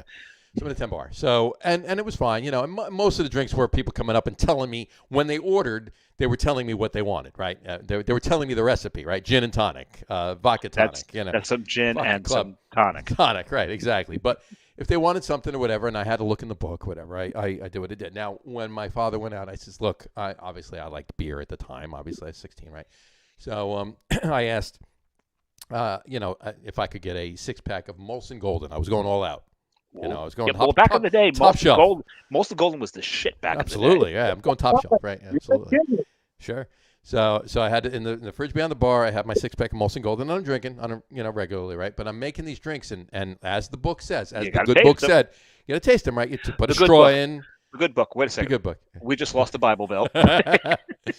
Just stick a straw in and taste it, right? Anything I tasted, and what do I know that I'm tasting, right? But oh yeah, that tastes good. Here you go, right? But anything that tasted good, I made for myself. So I'm drinking these drinks while I'm drinking my beer and everything else. So about halfway through the night, my mother looked at my father and said, "Do you see what he's doing over there?" And my father said, "Yep." My mother says, "You going to stop him?" My father said, "Nope." Jack taught you a lesson, didn't he? Right. Yep. Was there puke involved in this? I don't even remember. Your dad sounds a lot. Very nice. Anyway, that's there you go. So Tom, you gonna go with a memory or a tradition? So this is a tough one for me, and you guys know why. Right. But God, yeah. I'm going to do a little bit of both, and I'm going to try to go more on the irreverent side. But I do want to say one thing serious. There's one thing my wife did when our kids were very little that was just amazing, and they both loved, and it kind of helped with what Christmas is about. Was she'd always make this cake, a small cake, and they when they were really tiny, they'd ask what it was, and this is for Jesus's birthday. So we do the one cake, one candle for Jesus's birthday, then we get on with everything else. Right. So that could be a tradition or memory, but that's what she did when our kids were young. So, but I have to share this memory because I think your dad and my dad could have gotten along. So every year there was 5 of us kids, and our dad would do this every year, and every year we would take him seriously as we had this very nice fireplace. And Dad would start a fire. I said, Dad, what are you doing? So I'm starting a fire. I'm going to burn that fat man's big red ass on his way down. He will never come here again. Daddy, please don't. And every year we believed he was actually going to do it. That's great. There's That's something great. stuck Love up it. in the chimney, and I Love don't it. know what it is. Yeah. But it's been there all year long. That's great. His burnt ass. That's awesome. That's great. Love That's beyond sweaty balls. it. Yeah. It's crispy balls. What that is. A little bit, but anyway. Smoky Pete balls. Crispy. Pete Crispy. Smoky No one balls. can resist my crispy balls. But you got to say it in the right tone. No one can resist my my crispy creepy balls. balls. Creepy balls, did you say? I said creepy balls. Yeah, because it got really creepy with the tone. Okay. Oh, you gotta love it.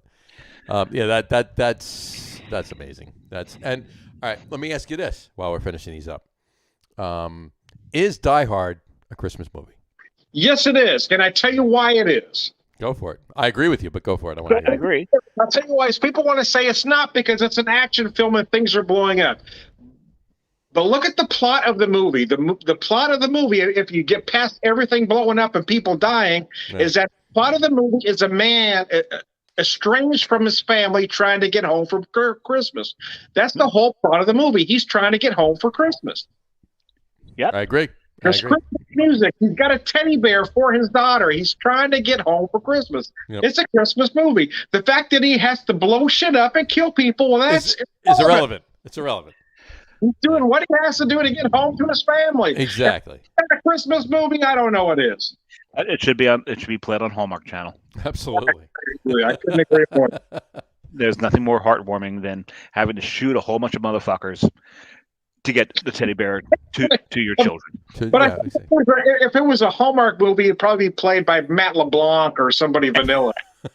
Yeah, and of course the ex-wife would be I just lost the name.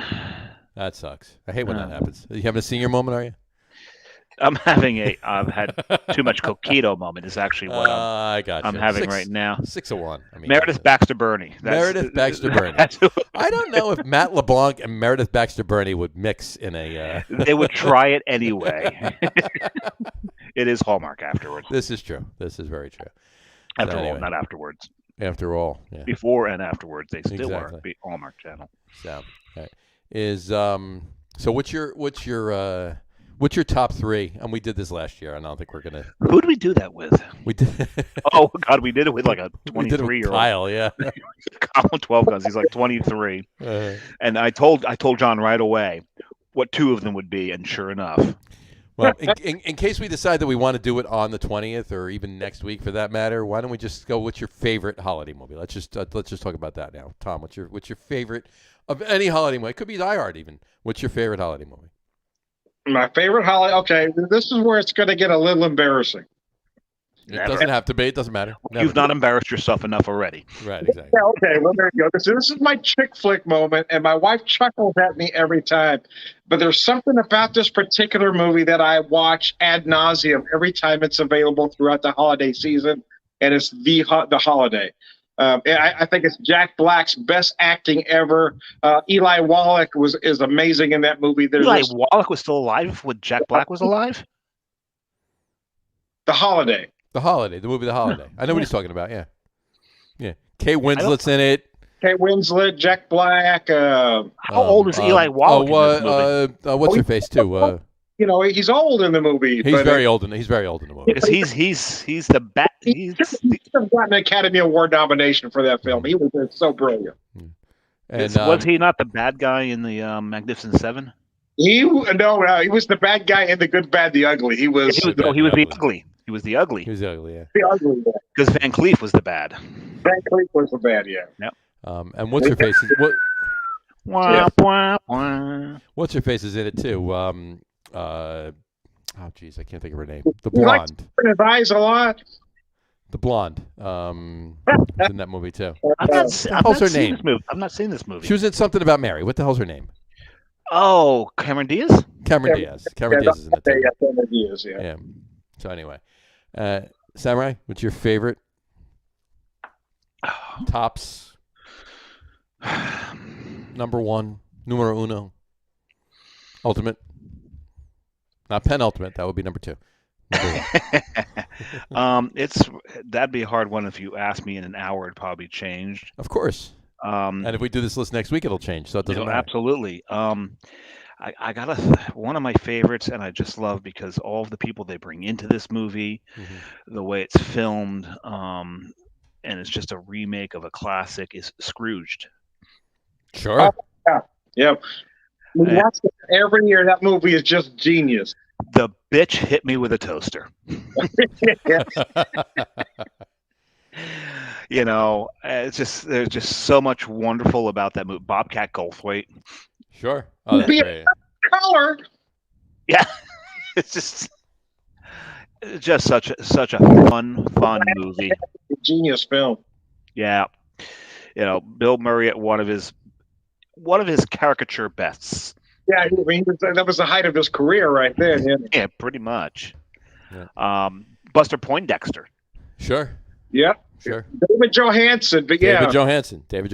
Johansen. But yeah, he was credited as David Johansen, but we all know who it was. When he was an actor, he was David Johansen. When he was a singer early on, he was David Johansen. He turned into Buster Poindexter later on. Yeah. That movie was hot. Dexter was meant to be a caricature, right? It was meant as satire, but people took him character seriously. Sure. Right. Exactly. So there you go. And Bill Murray and both of his brothers were in that movie too. They were. Brian Doyle Murray played his father in the flashback to the 50s. Yep. And his brother played his brother. Yes. His other brother played his brother. I forget his name. I forget his brother's name. His other brother's name. Yeah. His other brother's been in a lot of things. He was in, was it American Gods? Yep. Very briefly until he got swallowed by a vagina. Literally, he gets swallowed by a vagina in that series. I mean, you know, Way to go. Haven't we all? If you got to go, Yes. you know. Nickel. Well, he was also in Dharma and Greg, if you remember. That was probably He was in one of Dharma the and most Greg, yeah. memorable roles. He was in Dharma Greg, yep. So, mine, in case you were wondering. No, we weren't. All right, fine, forget it. No, go ahead. I'm sorry, and it is and always will be. And if we do this list next week, it'll still be number one on the list. Is the Christmas Story, The Pink Nightmare. the Christmas Story. Yeah, shoot your eye out, kid. Yeah, shoot your eye out. Yeah, exactly. And if you can see it right there, There it is. that's me at the Christmas Story house. You know, touching the late lamp Which is in Cleveland. in Cleveland. Yep. Really? How about that? We were we were out in Cleveland and we're taking a tour of the house. Right now, this house that they filmed it in is an actual house. It wasn't a set; it was an actual house. The producers, the story we got when we were there, producers went out and they decided they're driving around. They wanted to film it in Cleveland, right? They're driving around Cleveland and they see this house at the end of this block comes down to a T, right? And they see this house kind of diagonally over to the right from the end of this block, and that's the house. That's it. The perfect. That's it. Blocks away from Lake Erie. Yeah, and that's where it is. That's what they want. And they go to the door, and they knock, and nobody's there, right? So there's a diagonally across the street. The other way is a bar. So let's go over there. We'll keep an eye out the window. When somebody comes home, we'll go over and knock on the door and talk to them. We want to use the house for the film, right? So they go over and they sit at the bar, and they're sitting there talking, and they're BSing with the bartender and everything else. And then the guy sitting next to him after about a half an hour says, "So let me get this right. You wanna use that house across the street?" Long story short, it's his house. Of course. Right? He says, "I'm sorry, I really don't have any interest in letting you use my house for a film." And they go, "We'll give you," I forget what the amount was. I think it was like $20,000 or $30,000 at the time, right? "We'll give you like $30,000 for the film." Before they get the word dollars out of their mouth, he has the keys in his hand and he's handing them to them. So they filmed it there, but that was just good. I just thought they were just going to double dog dare him. Yeah. No, they went right over the double dog there and went right to the triple dog there. That would have been perfect. Well, double berries. I mean, that's daring, etiquette. I mean, that's just, you can't skip. I mean, what the hell are they doing, No. But anyway. Fudge, yeah. Exactly. But I didn't say fudge. Exactly. What was funny though, I mean, I've seen that movie. I mean, I saw it when it came out in the theater, right? I mean, I've seen it a million times Because since, he's right? that old. Yeah, exactly. Yeah. Right. But in any event, we're there, and this kid, he's probably 21, 22, and he's giving the tour of the house, right? And he's doing a great job. I mean, he knows everything. He's talking, but he keeps asking questions. He says, "You have any idea who this was?" And I answer the question. "You have any idea who this was?" After about the fourth or the fifth time, he goes, "Do you want to give the tour?" I go, "No, you're doing a good job. Just keep going." Well, you got to be careful. You got to be careful that you don't bruise his ego, because his ego would be. Well, I didn't cut him off. I answered his questions. You missed my joke. I didn't hear what you said. What'd you say? I said you got to be careful about the kid's ego, because egos can be fragile. Oh yes, egos are very fragile. They must be Italian. They must be Italian egos. Yeah, exactly. So. Fragile. Anyway. Oh yeah. Well, this has been a great lot of show. fun. It's been a lot of fun. A lot of booze. A lot of booze, a lot of fun. I still have some more I'm drinking, so don't go anywhere, Tom. We'll talk after we sign off. I thank everybody for watching the show tonight, and once again, show. What? The show. The show. Yes. You've never stressed it that way before. I like the that. show. The show. The show tonight. Like the Beer Samurai. The Beer Samurai. The you. The Beer Whispery. Whispery. Whisperer. There you go. Whispery. Tom's never been described as whispery. He's not whispery at all now. Anyway. I got that. I think it's more ironic. Exactly. Right. Actually, anyway, what's really funny is my last name in Polish translates to quiet.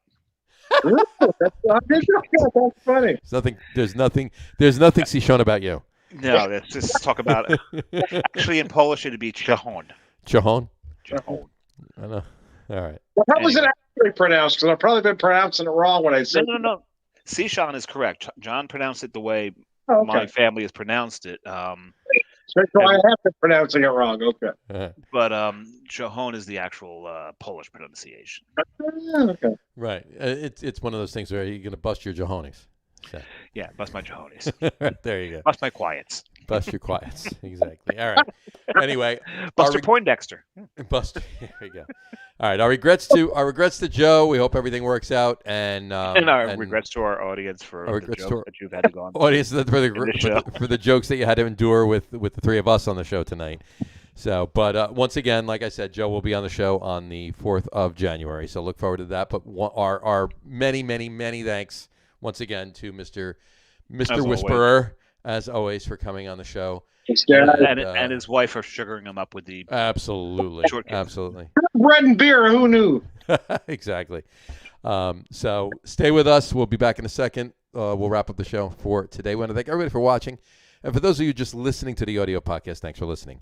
Don't forget to visit our website, www.lagerroom.com. That's LAGERROOM.com. And please remember, like us and follow us on all of our social media. That's Facebook, Twitter, Instagram, and, of course, our YouTube channel. All of them are at The Lager Room. Remember, we go live with the video podcast on both Facebook and YouTube every Tuesday night around 6:30-ish. Keep stealing my thunder on that. Every Tuesday night at 6:30. Ish. There you go. Except for a couple weeks from now, we're going to be going off on a Monday. We're going to be going off on a Monday, yes. We'll let you know. That's not next week. It's the week after, but we'll let you know. And for those of you I said 2 weeks. 2 weeks, yeah. A couple of weeks. Okay. Anyway, for those of you who just want to listen to the audio podcast, you can do so on Apple Podcasts, Spotify, TuneIn, Stitcher, and Google Podcasts. A few is 3, some is 4. Right. Several is 5. Plus, the show is now available on Amazon Music Podcast and iHeartRadio as well. If you haven't done so already, please subscribe to one or more of those feeds, and you will never miss a show. Again, thanks for following along with us. Have a great rest of your week. Have a wonderful weekend. Continue to have a happy holiday season, a happy and healthy holiday season. Drink a lot of beer, but drink responsibly, and we will talk to you soon, folks. Have a good one. Take care. Cheers. Ciao.